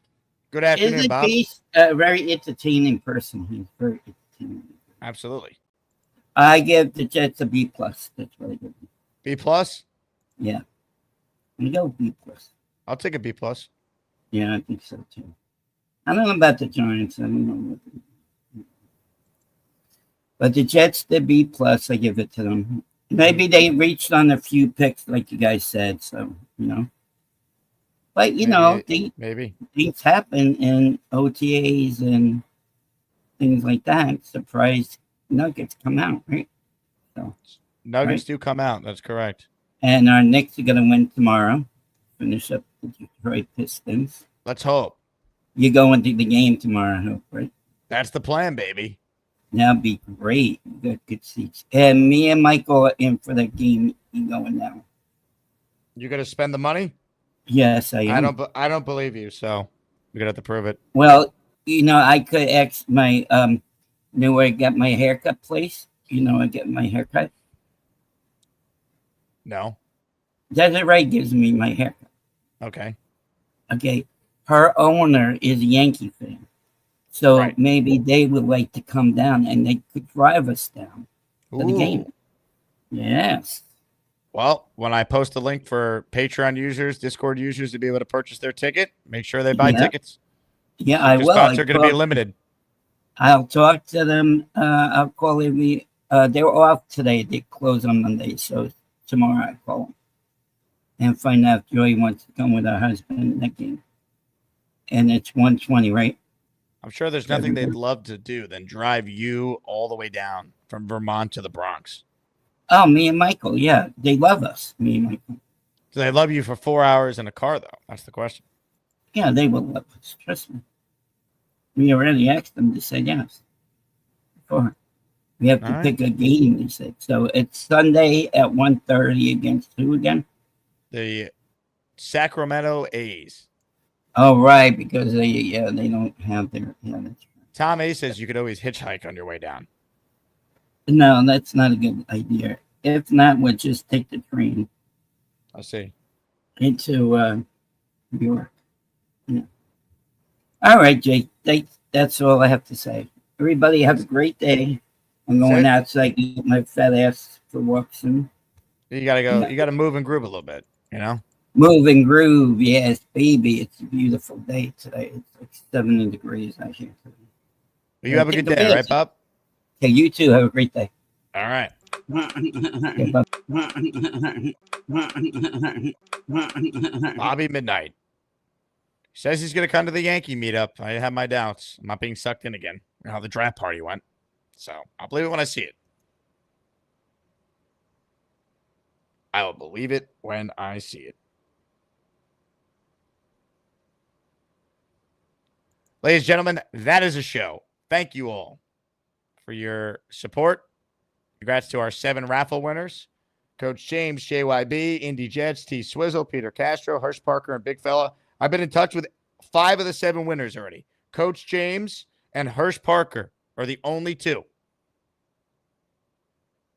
that I have not yet heard from. So if we see them in the chat, let them know that they won a raffle prize and get in touch with me. Again, thank you all. We're 8 likes away from 300. So if you haven't liked the video yet, please click the thumbs up button. Thanks to Rich for the reminder there. I will talk to you guys in a little bit. Glenn Naughton's going to join me in about 3 hours in the 4 p.m. Eastern hour. So I think you guys are going to like that. But as promised, I'm going to end the show with the debut of a brand new song. Daz Acoustic was in the lab. And here is the debut of The Hog of Death. In the crawl space where the shadows crawl, beast breakers, pork swords ready to maul. Little Joey squeals tear through the grime. Beast mounts up for a filthy climb.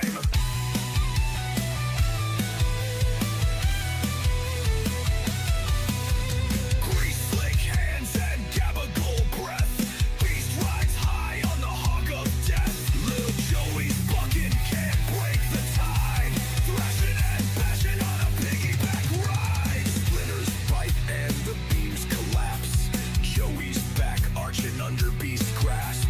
Moonlight ripping through mold and dust. 2 beasts grinding in attic lust. Beast rides high on the hog of death. Little Joey's bucking can't break the tide.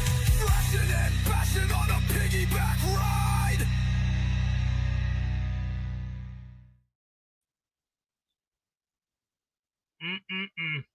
You get the fuck out.